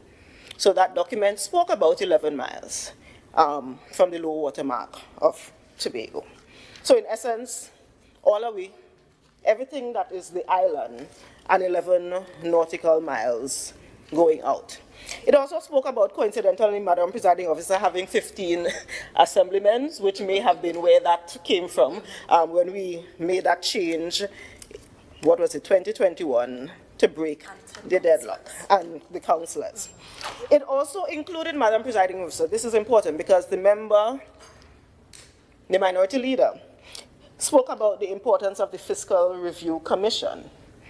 Fiscal, not physical. Fiscal Review Commission.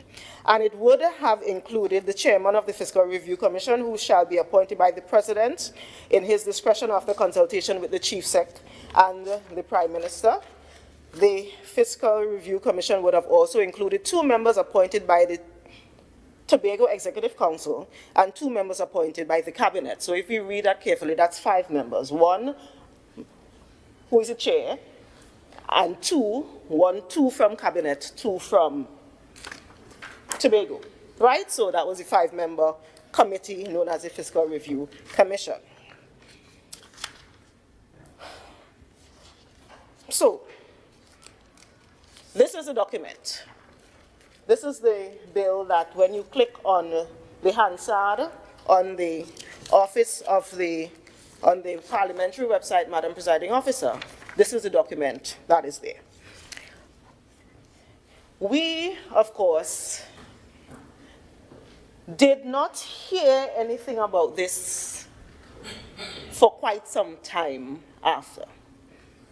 For long after, Madam Presiding Officer. And I would just ask Tobagonians to consider the fact that every time we seem to hear about this, coincidentally just happens to be just before an election time.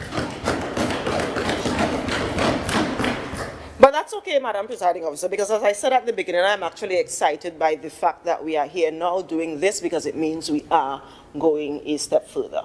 And, you know, unless the election is called next week, the general election, you know, maybe this is not in the middle of election season and the general election will not be until, well, I guess the senator said, what, 2026. So maybe this time we are wrong.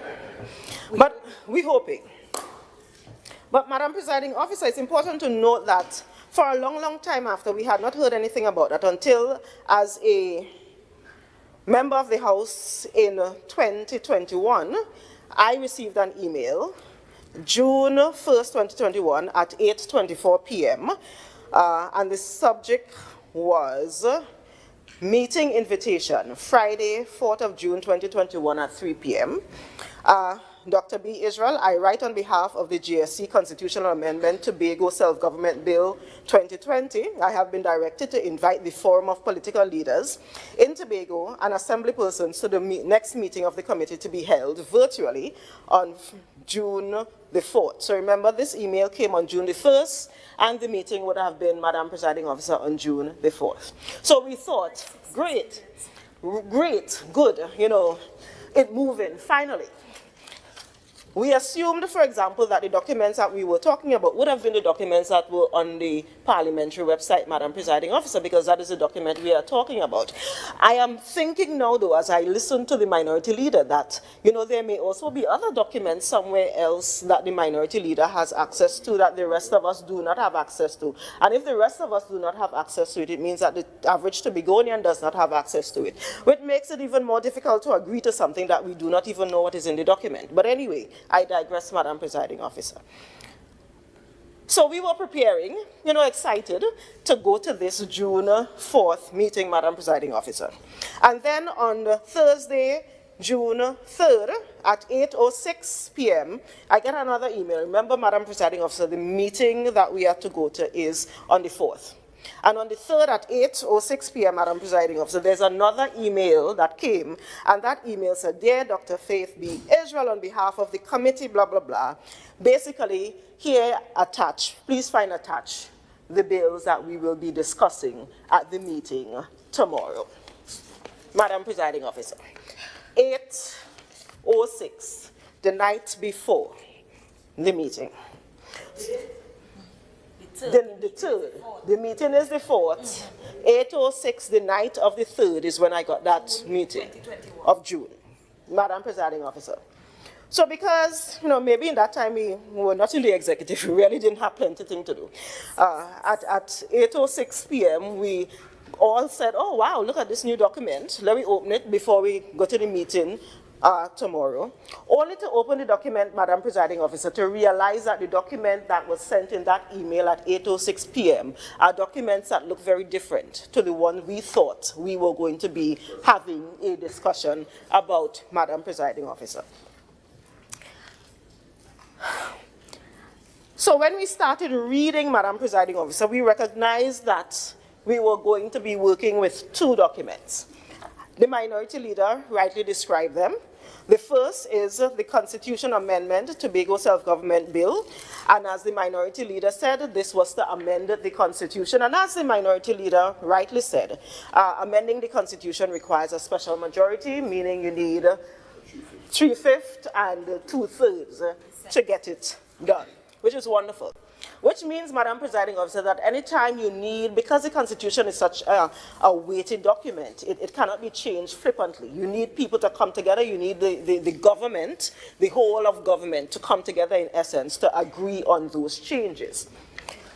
The whole of Parliament, thank you for that correction. So when we started reading, Madam Presiding Officer, that first document, I remember this is the one, Madam Presiding Officer, that requires the whole of Parliament, in essence, to agree to. We recognized very quickly preamble number 4, where it says the preamble of the Constitution is amended by inserting after the following. It speaks to, yes, as the minority leader did highlight, recognizing the right of self-determination of the people of Tobago.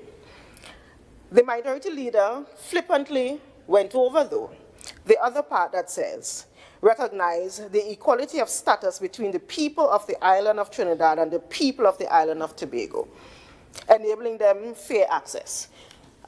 Madam Presiding Officer, if we go back to what everything the people of Tobago have actually said before, we did not have any concern about, as people, not having fair access or as people not being equal to Trinidadians. That was never the concern, Madam Presiding Officer.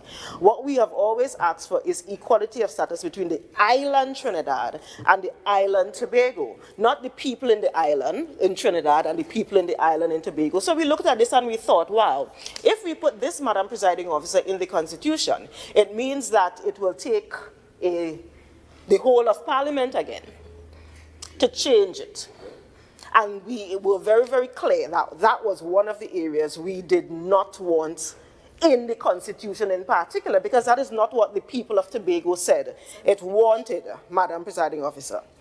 It also included, for the purposes of several sections, and those are the sections, Madam Presiding Officer, that treat with lawmaking powers in essence, a reference to Tobago, because, you know, if we're talking about making laws for Tobago, we need to define what we mean by when we say the word Tobago. With reference to Tobago, it means the island of Tobago, Little Tobago, St. Giles Island, Marble Island, Goat Island, Sister Island, and the internal and inland waters of Tobago. Internal and inland waters in Tobago. And I really, really wish the minority leader was in here to hear me explain. So when I say that the document took away the water outside, it's because the document actually said internal and inland waters, which by any reasonable deduction means that the 6 nautical miles, for example, that the current Tobago House of Assembly Act gives us would have been taken away, because it specifically said internal and inland waters, Madam Presiding Officer. And that, of course, we had a significant challenge with, because those of us who know anything about what is going on out there, you know, we remember hearing our older folks talk about seeing the flares that are going up, in the waters around Tobago. And I understand that there was actually a past chief secretary who said, nah, don't worry about that, it ain't nothing going on out there. But we are seeing it. Our fishermen are telling us there's stuff happening out there. I mean, I may never see it because I'm not going out on a pirogue to go and see it. But there are things happening out there, and there are flares going up, and it is in the waters that are close, Madam Presiding Officer, to Tobago. So, it says, Madam Presiding Officer, as it relates to lawmaking powers, and again, I go back to the fact that these are the things that were going to be in the Constitution. That is a critical part. Because it means that if we got this into the Constitution, it would have been kind of very, very, very difficult to get them out. It says, Madam Presiding Officer, as it relates to lawmaking powers, that is section 53 of the Constitution, would be amended to basically give Tobago, and which we really appreciate, the Tobago legislature would make laws for the peace, order, and good government of Tobago with respect to the matters prescribed, which we absolutely wonderful, amazing. But it also says, Madam Presiding Officer, part 6, at any time, meaning whenever, when is expressed, declared in any act passed by the Parliament that a provision of that act being a provision that relates to a matter prescribed under section 2 as it relates to Tobago, meaning as it affects Tobago, the interest of external affairs, the interest of national security, relation to the state of public emergency, relation to national financial crisis, that the Parliament, the Cabinet, those on the other side would be able, whatever their law is, would supersede ours. Now, the thing about that is most of that may not have been an issue, but for example, when they talk about state of public emergency, is it that, for example, the oil spill would have been a state of public emergency? And because it said at any time, we were not the ones who were deciding. See if the document included a definition, for example, of when we say emergency, what we're talking about, we would have limited, or we would have a better understanding of what that means. So those were some of the areas, Madam Presiding Officer, that would have been in the Constitution Amendment Bill. The Tobago Island Government Bill also included very, very detailed prescriptions, Madam Presiding Officer. And the learned individuals at that time were basically saying, you know, some of the things we are going back and forth about, some of the things are not perfect. It may actually work better for us to just have a broad thing that says, Tobago, you have the authority to create your own governance, and then allow the people of Tobago to come back and say whether it wants, for example, the People's House, whether it wants a Senate, whether it wants whatever those things are, by bicameral system. That was one of the things that came up at that time, even before that time, that we needed to take into consideration. Something else, Madam Presiding Officer, that the minority leader so eloquently spoke about is this idea of the 6.8% of the total appropriation by Parliament. And that in a fiscal year, or such other percentage to be determined by the Fiscal Review Committee, right? The Fiscal Review Committee. So we thought, you know, let us go into this. We can't get everything that we want. That is fine. Let us see, you know, even though right now the current Dispute Resolution Commission gives us up to the 6.9%, but we understand the argument about being 6.8 at minimum, but it will have to go to this Fiscal Review Commission. And we kept reading, only to realize that the Fiscal Review Committee, remember the first one we said included the chairman, who the president in essence had to pick, and then 2 members from the THA, 2 members from the cabinet, from the central government. This document then says that shall be established a fiscal review committee which shall comprise, Madam Presiding Officer, a chairman who shall be the minister with responsibility for finance, a deputy chair who shall be the secretary with responsibility for finance, 1 member appointed by the Tobago Executive Council, so that is 1, 2, 3 people, yeah, and 2 members appointed by the cabinet. So we now have a Fiscal Review Committee, Madam Presiding Officer, that is now heavily lopsided. Member, you have 5 minutes. Thank you, Madam Presiding Officer. And we thought to ourselves, the minister is already the chair. Sure, the vice chair would be the secretary, 1 other person from the THA, and 2 people from the cabinet. So we would have already had a Fiscal Review Committee that already, they didn't even have to listen to us, Madam Presiding Officer. They could have already voted to say 0, zilch, nothing more for all year, because that is what the Fiscal Review Committee came up with. Madam Presiding Officer, there are several other things that are a part of this document that we looked at on the 3rd of June, going into the meeting on the 4th of June. And this is what gave us on the 4th of June the impetus to say to the Joint Select Committee back then, 1, we appreciate this conversation, Madam Presiding Officer, but 2, these 2 documents that you all are coming with are not the documents that we thought we were going to come to this meeting with, because these are not the documents that our dear Prime Minister was speaking about back then. In particularly since, Madam Presiding Officer, the Prime Minister in his words indicated that he understood the key things that the people of Tobago, after all of those months and months and months and years and years and years and meetings and meetings and meetings, said that we wanted, Madam Presiding Officer. And these were non-negotiable. As a matter of fact, he is the one who indicated that these were the things that were non-negotiable. These were the things that the people of Tobago, he said he's a proud Tobagonian, Madam Presiding Officer. These were the things that proud Tobagonian acknowledged that we needed.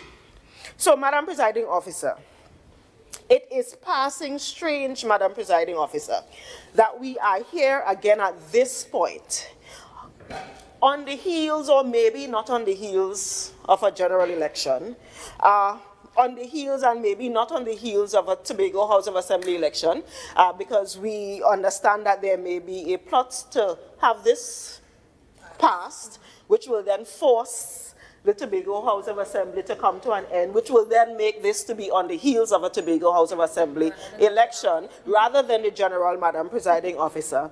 If that is indeed the case, it is unfortunate, Madam Presiding Officer, that this House is being asked to vote on behalf of the people of Tobago by the minority leader to agree on a motion that explicitly states that there are things in the bills that are in the House down there now that we actively do not want, Madam Presiding Officer. And I am going to say to Tobago and Tobagonians, Madam Presiding Officer, that you should never forgive the people who are trying to hoodwink you, and the people who are trying to say to you that all you're stupid. Member. Retracted, Madam Presiding Officer. Thank you. The people who are trying to say to you that all of the meetings you went to and all of the consultations that you went to and all of those things. And because of that, Madam Presiding Officer, I wish to place on record that the members of the executive are making or going to propose an amendment to the bill, to the motion, Madam Presiding Officer. And that amendment, Madam Presiding Officer, will include a couple shifts. The first amendment to the third recital includes leaving out the word 3 and inserting the word 5, Madam Presiding Officer. The second amendment to the fourth recital, the words proposed are, bills to grant Tobago the long-denied autonomy will soon be debated and put to a vote in Parliament, be inserted after the word that, and the words constitutional amendment Tobago self-government be left out completely, Madam Presiding Officer. That the third amendment be to the fifth recital, and that proposes to include the word should before the word represent, and that the fourth amendment is to the last resolution, and we propose to insert the words with necessary amendments and leave out the words without further amendments, Madam Presiding Officer. With that, I ask those of us, all right-thinking Tobagonians, to not allow the promise of a little bit to be dangled in front of you while they are taking away everything in the back of you and thinking that you are not smart, Madam Presiding Officer. With that, I thank you.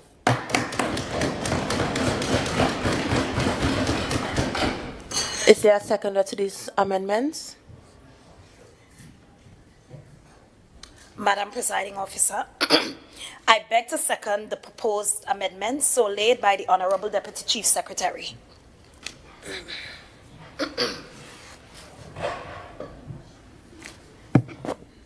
Honorable members, the amendment to the motion has been seconded by Assemblyman Hackett. Honorable House, the question proposed is that the motion be amended by First Amendment to the third recital, leaving out the word 3 and the word proposed be inserted 5.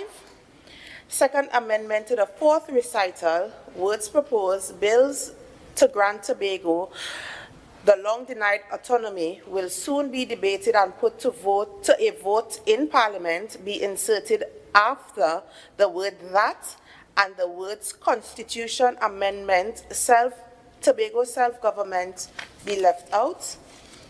Third amendment to the 5th recital, propose to insert the word should before the word represent. Fourth amendment at the last resolution, propose to insert the words with necessary amendment and leave out the words without further amendment. Members contributing to the debate may either speak on the substantive motion or the proposed amendment. I recognize Secretary James. You may now join this debate.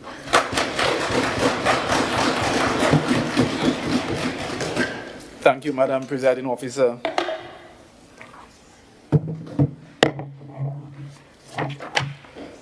Madam Presiding Officer, as always, I stand in the House on the vote of members of the public who live in the constituency of Scarborough Mount Grace and who has allowed me to be here to represent them and to represent Tobago.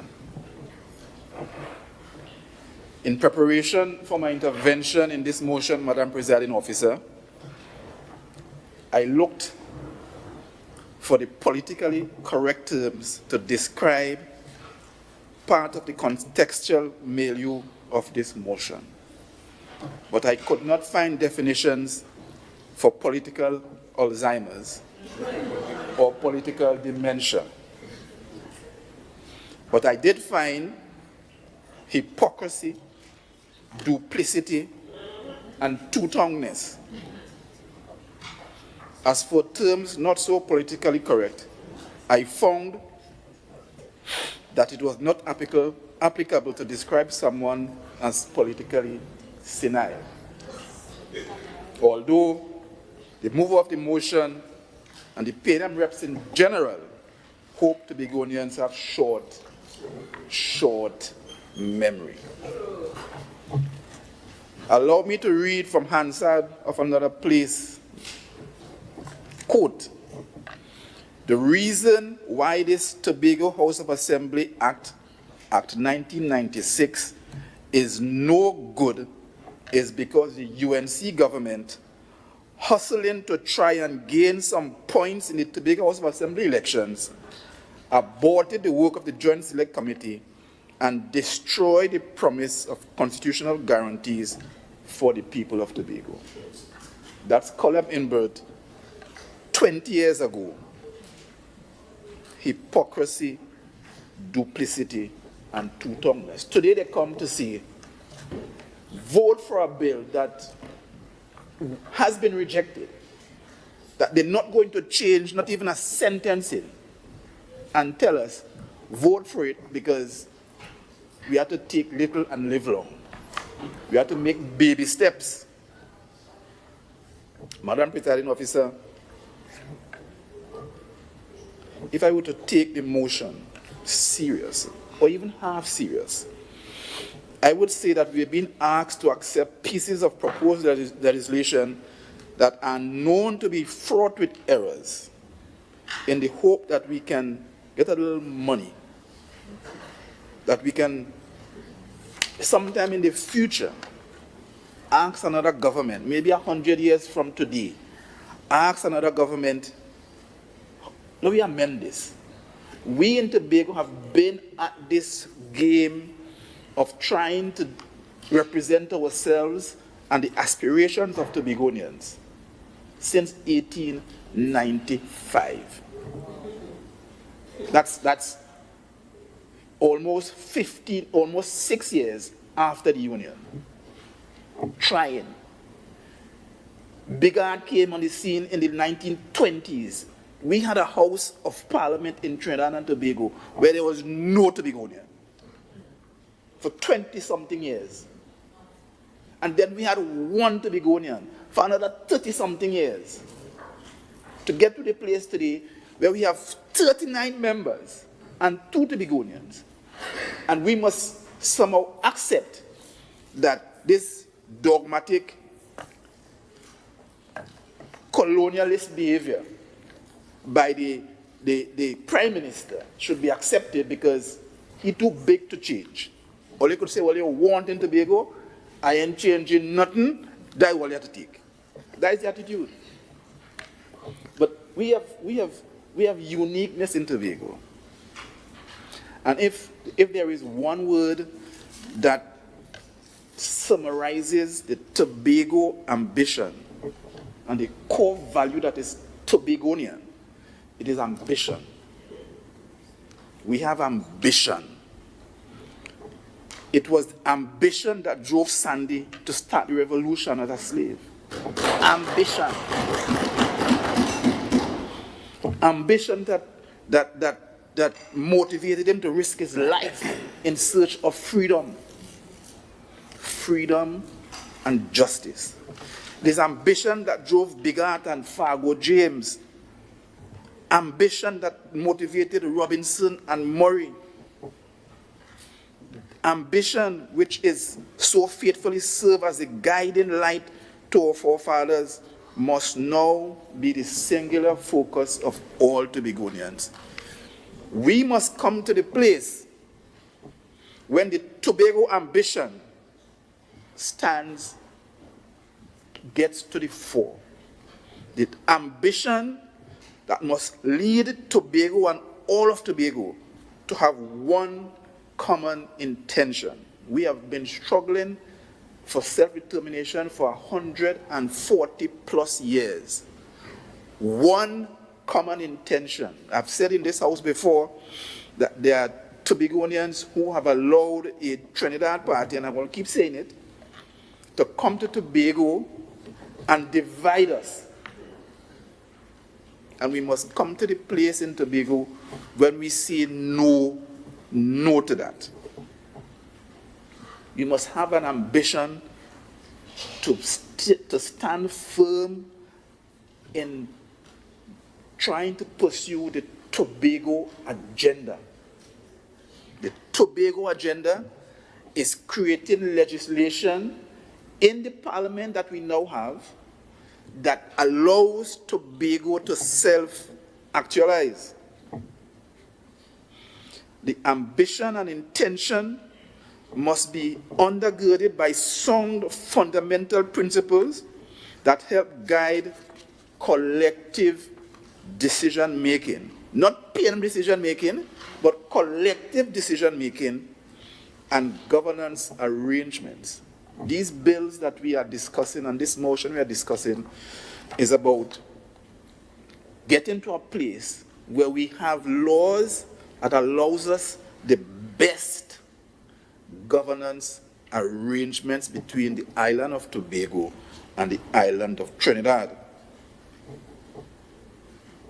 For governance arrangements that will determine how we make laws and formulate and implement policy, it is critical that we understand that you don't go to the House and pass any law because you have majority. You don't just do that. That is what we have. We still have a law reform committee existing for decades, and we still have sedition laws on the books because they go to the House and just do whatever they want. Governance decisions must always and everywhere extend beyond the domain of the government. Governance arrangements must include the mechanisms that allow for meaningful collaboration in legislative and policy decisions between the elected and the electors. Governance must necessarily and carefully consider the implications regarding the well-being and the welfare of children, the sustenance and prosperity of a people. And we must ask ourselves, whether this arrangement between Tobago and Trinidad allows Tobago and the children of the future of Tobago to be prosperous in this union that we have. And if the answer is no, then we must reject the bills.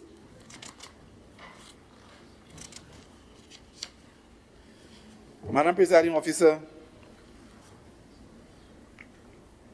let me now get to the meat of my presentation, because I tried to listen to the members from Darrell Spring Way, and it became harder and harder and harder. But I went to the tea house to get a cup of tea, and I listened from there. Tobago is caught up in a political, legal governance arrangement where the central government in Trinidad can plan and execute policy for Trinidad and Tobago that is beneficial to Trinidad and detrimental to Tobago.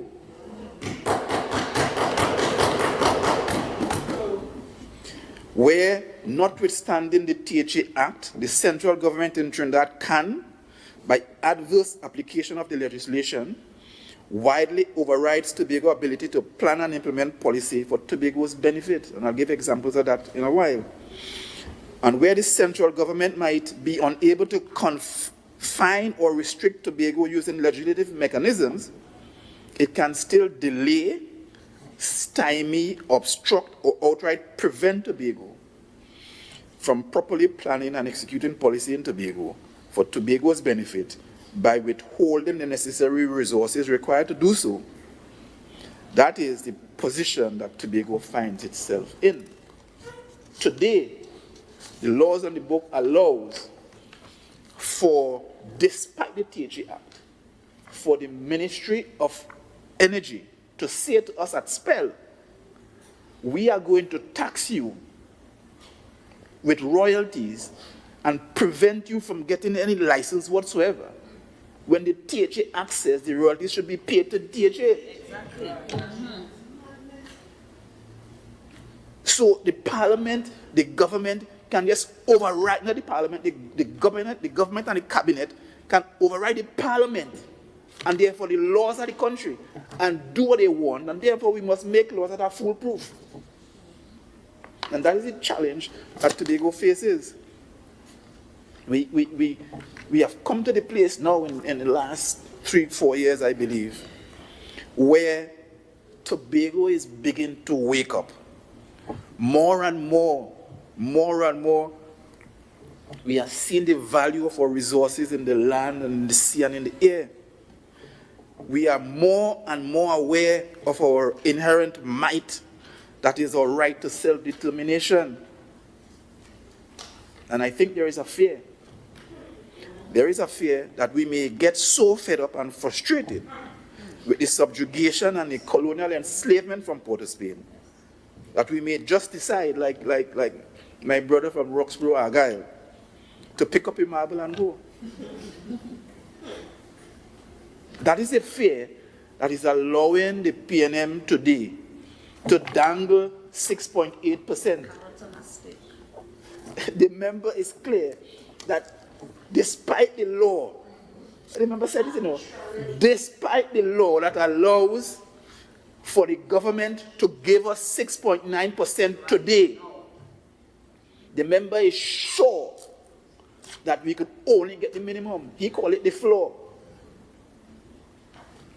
Accepting that the government can override the laws of the parliament, and therefore we must create a foolproof law that prevents the government from so doing. The member for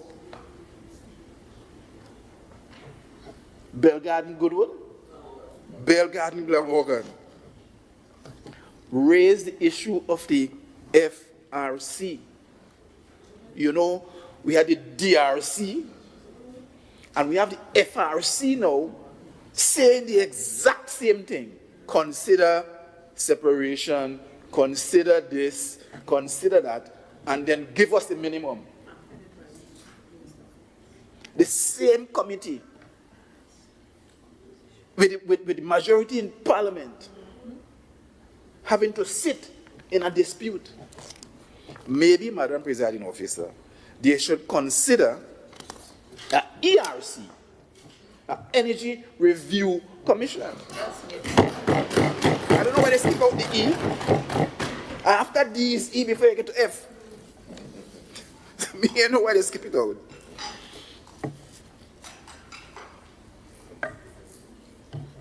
Madam Presiding Officer, to make the point, in 1995, the Parliament of Trinidad and Tobago approved 45 million in development expenditure for Tobago. 1995. The Parliament approved it, and then the government gave $43 million. So the Parliament, the government went to the Parliament and said, listen, we are going to propose $45 million. The Parliament approved, and then the government decided. We're giving them 43 after the fact. In 1997, the Parliament under UNCNR coalition approved $81 million. And maybe there's a lesson right there. The development budget jumped almost double in 2 years under a different government, because you know now, for the last 3 years, every single year, the PNM has reduced the development budget in Tobago. Every single year. And at the same time, increasing the development budget for every ministry in Trinidad. Okay. And telling the people of Tobago that the development disparity between the islands is so great that Tobago only needs less. Tobago is so developed, more than Trinidad, that Tobago needs less and Trinidad needs more.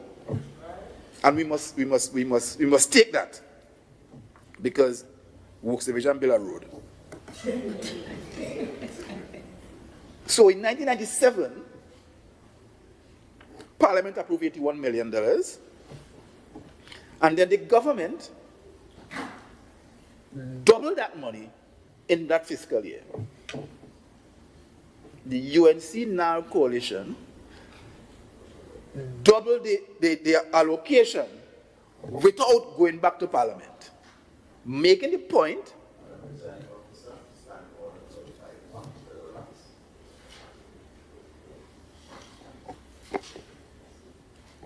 I see no irrelevance to the presentation. The bills of autonomy. Yes, and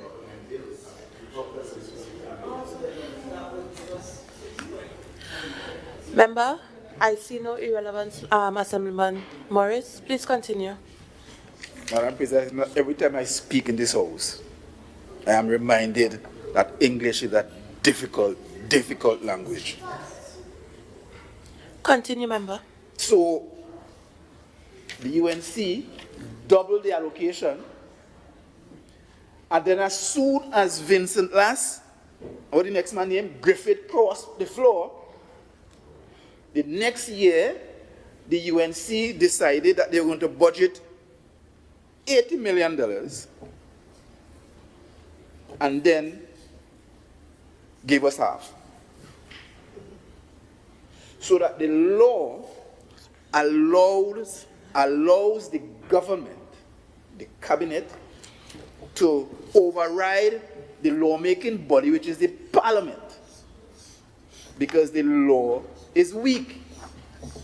And that is the critical point, you know. The law is weak today. Today, we have a situation where, I don't want to take away the Secretary of Finance presentation, but today we have a situation where the Minister of Finance, every single year, goes to a media review, increases the budget to Trinidad, and leaves the Tobago budget as it is. Because they are in government, and the Parliament apparently are powerless to stop them, because the law has not made the right governance arrangement to constrain the government and the cabinet.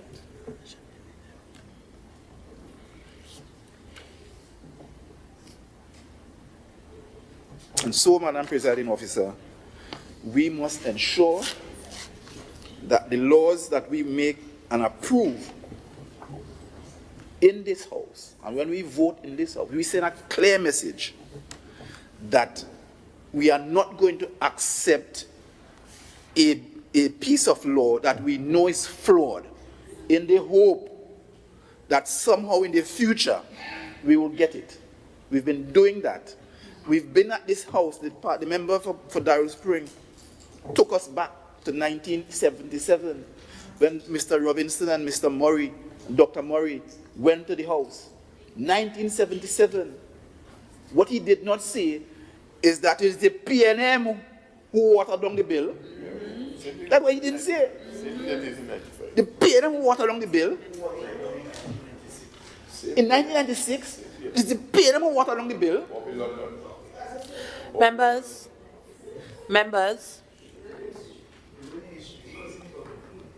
Political please. Alzheimer's. I'm sure you all are aware of Standing Order 44. Please, no interruption when a member is on his feet presenting. Continue, Secretary. Thank you for the protection, Madam Presiding Officer. Madam Presiding Officer, in fiscal 25, the Minister of Finance has budgeted $55 million less than for Tobago than they did last year. I mean, let's just imagine that.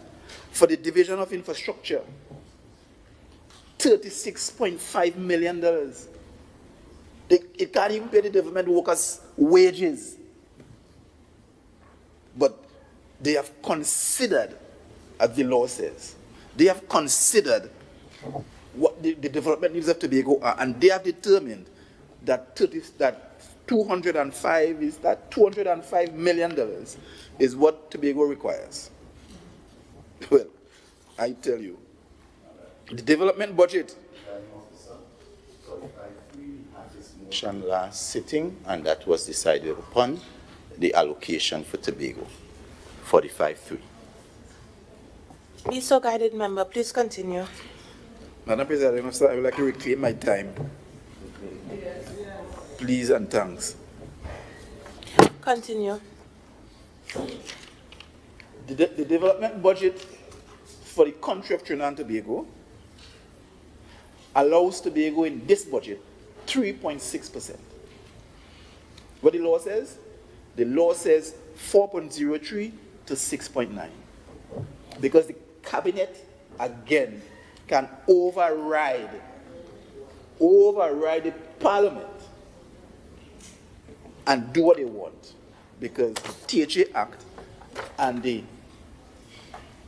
laws of Trinidad and Tobago allow them to so do.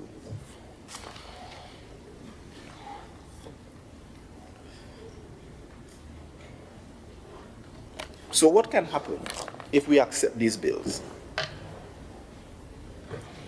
Let's suppose that, because the only good thing in the bill is that we have a higher guarantee.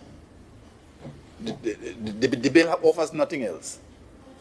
The bill doesn't allow us to make a law in Tobago that can stand up in Trinidad and Tobago. Because at any time, the government in Trinidad can go and pass a law and say, your law is now void because we make a law on that issue. So the only benefit, I want to tell Tobago this, the only benefit of this thing is that they could give us a little more money and you have a higher guarantee. But what happens if in birth next year, I hear you both say that you read the next budget, decide we pass this bill that we need another $60 billion. But he approves, he goes to the house and gets approved $30 billion first. And at 6%, we get the same figure of 30 billion because the figure is what we would get. And then at the media review, true to form, he goes for 40 billion and gets it. And Tobago gets the same dollar figure.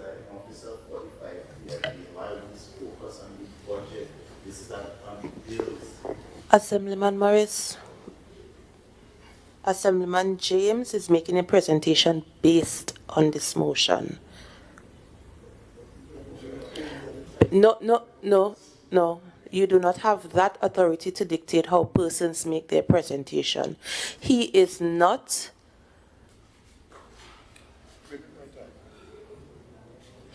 opposing any standing orders.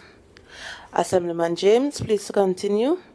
And I may remind you all how you all go about making interruptions. You stand on a point of order or a point of clarification. Continue. Reclaiming my time.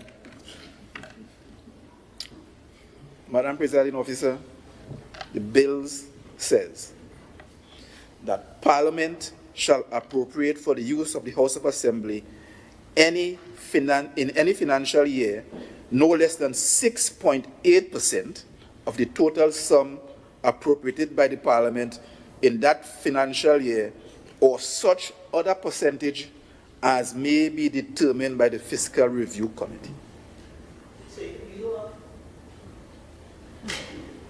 Let me read it again, The bills say that Parliament can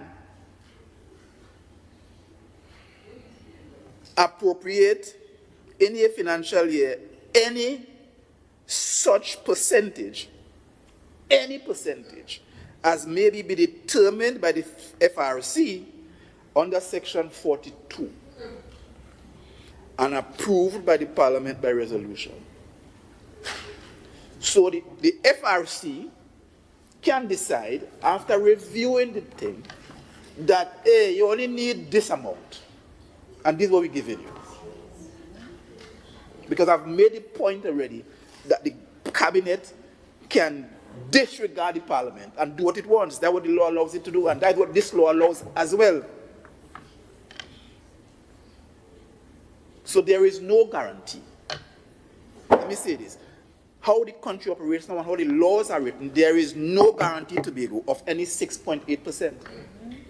None.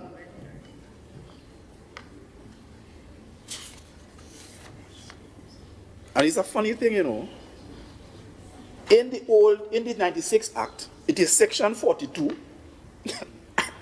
In the Island Government Bill is Section 43 in the EID-CUT Act now. It's Section 42. Going over the exact same thing.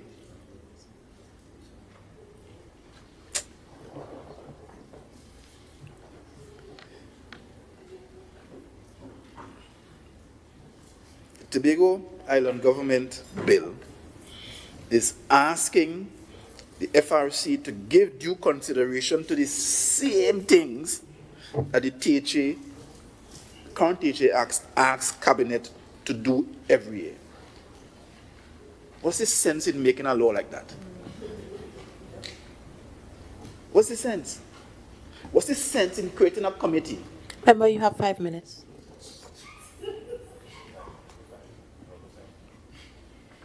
Madam Presiding Officer, let me move to energy.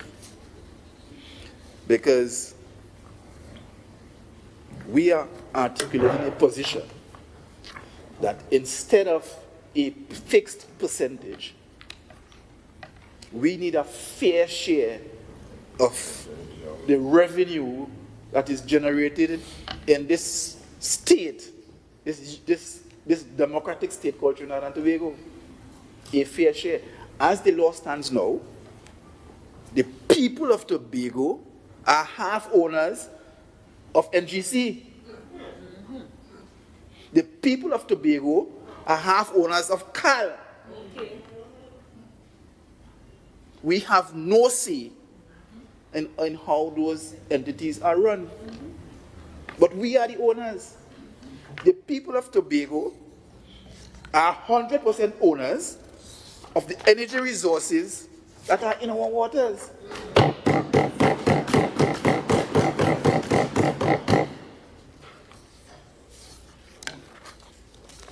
And whenever a bid round comes, the government of Trinidad and Tobago awards or sells a block of energy space to somebody, and Tobago gets zero benefit from it. That's what the law still allows. Block 22, not the one in Canaan, the one off Charlottesville, 5.8 nautical miles from Tobago, 50 nautical miles from Trinidad, controlled from Port of Spain. Block 22A, the reserves in Block 22, $43.3 trillion. Not a say we have. Block 22A, 8 to 10 miles from Tobago, 48 to 52 miles from the nearest point in Trinidad, being Toco, some point in Toco. Not a say. Block 22B, again, 7 to 10 miles from Tobago, 50 to 55 miles from Trinidad. No control. North Coast Marine Area, this is an interesting name. North Coast Marine Area, maybe it's North Coast of Trinidad, that's what Tobago is. Off the western side of Tobago. Poinsettia, 22 miles from Tobago, 35 miles from Trinidad. And they've been taking revenue, when you average revenue to the new law of 35% now, they've been taking revenue of $2 million since US per day since 2009 from Poinsettia. Not a say or a cent for Tobago. Shell has now run pipelines from Orchid Field and Shaconia Field that are closer to Castara than Poinsettia, 7 miles I am told, to pump to the platform in Poinsettia and to Central Trinidad, volumes that we don't know anything about. And we must sit in Tobago and say, Tobago cannot be delineated. Calypso Field, 10 to 15 miles from Tobago, 60 miles from Trinidad. Tobago cannot be defined. So, Justice Anthony Lucky, in an opinion, because the definition of Tobago that they don't want to put in the Constitution because Alwari, some fake lawyer, say. Member.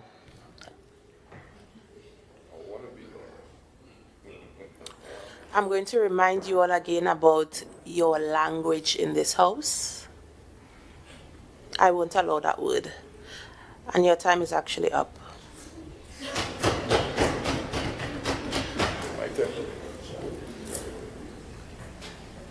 Presiding, I request an additional 10 minutes of speaking time to allow the member to finish his contribution.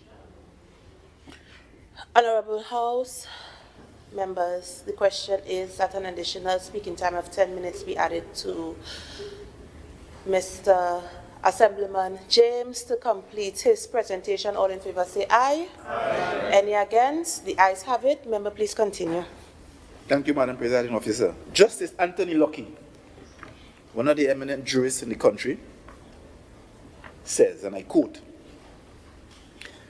having looked at the drafts and so on that have been floating around since 2018, says, I have to emphasize, as I do throughout this paper, in a position paper that he wrote, that the definition of Trinidad and Tobago as set out in the Constitution should not be replaced or repealed with the draft defining each island.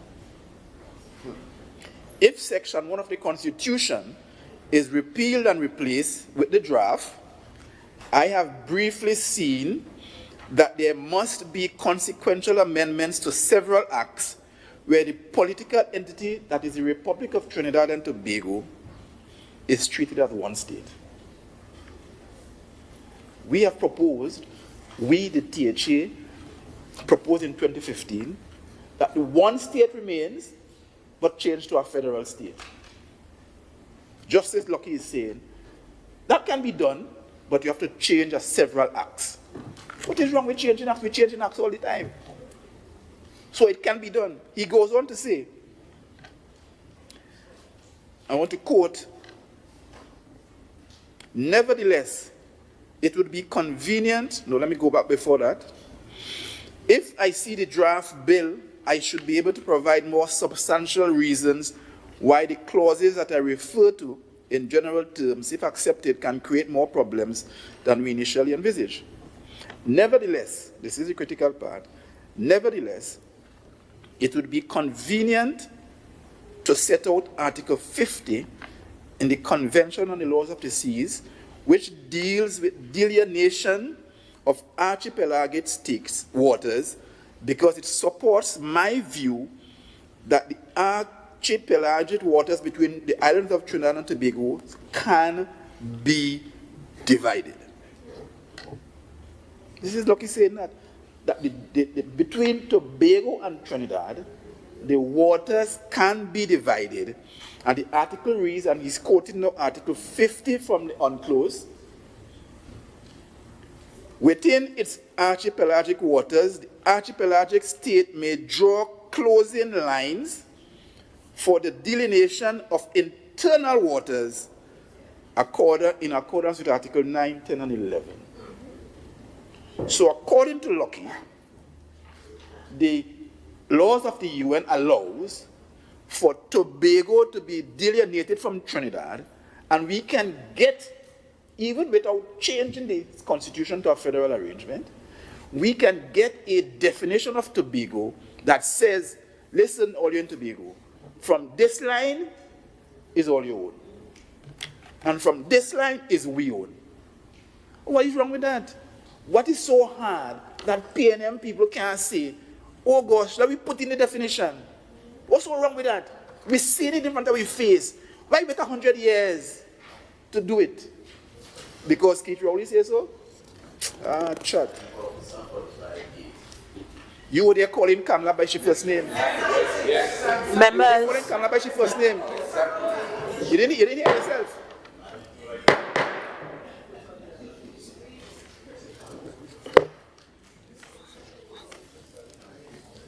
I'm glad I have the opportunity to address this. In as much as members of the cabinet are not members of this august chamber, I would prefer that you all address them with the respect of their office. I would not allow first name calling, last name calling. Member, please continue. I find I ain't get back my time, you know. I find I interrupt me, I can't get back my time. Another example, Madam Presiding Officer, and this will be my last example. CAL, which I'm theorizing that the people of Tobago, because you know they want to talk about people inside the island, the people of Tobago owns half of CAL. The people. Because we have this one state. CAL, Caribbean Airlines, have been making large forays into the region to take up what Liat left behind. To show how they are no vision. They're building an airport terminal in Tobago with no business plan. The only business plan they have is that let me build it and people go come. Me I know if it's a tourist attraction they build it. But Member relevance. I am making the point of how the laws impact Tobago, the bills. So CAL has a flight from Tobago to Barbados today that is $700 more from Trinidad to Barbados. CAL. So the Tobagonian who doesn't want to go to Trinidad must pay $700. So effectively telling Tobagonians, listen, save $300, go to Trinidad first and come. And telling the Bajan and those who are flying through Barbados to get to Tobago, listen, go to Trinidad, you can save yourself $300. CAL deciding to make Grantley Adams almost like a home port for them, and have 16 flights leaving and going into Barbados, and can't put on a flight for Carnival. But we own half of Cal. And so, people of Tobago, we have to make laws. We have to approve laws in this house that benefit you. We have to make laws that ensures that the one ambition that we have, the one ambition that should unite everybody in Tobago, is to ensure that we are creating a law today that will stand the test of time for the next 100 years without change. And we must make a law that ensures that there is equity between the islands of Tobago and the island of Trinidad. I thank you.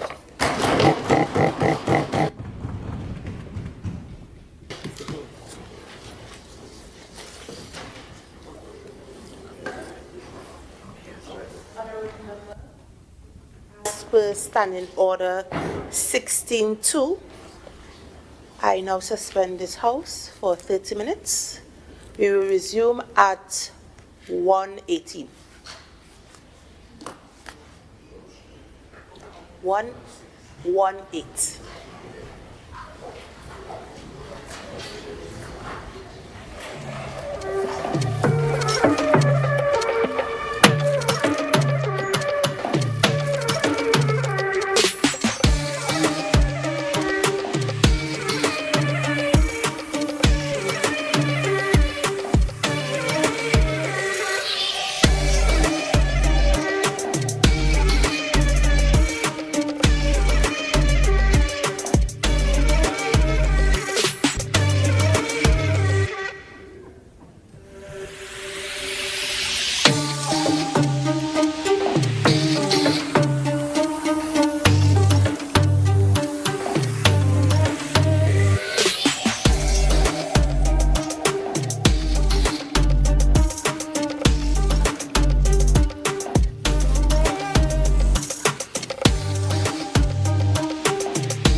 In just a few days, Tobago will be transformed into the carnival capital of the Caribbean. But before the streets come alive, the action kicks off in the Tobago House with the 34th sitting of the 2021 to 2025 session of the Tobago House of Assembly.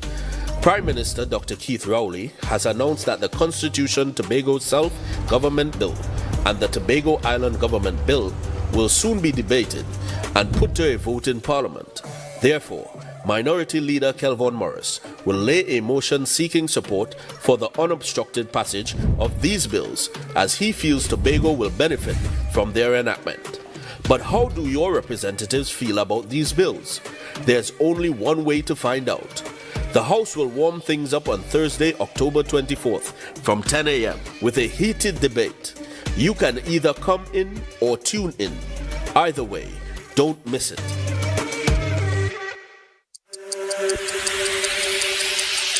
In just a few days, Tobago will be transformed into the carnival capital of the Caribbean.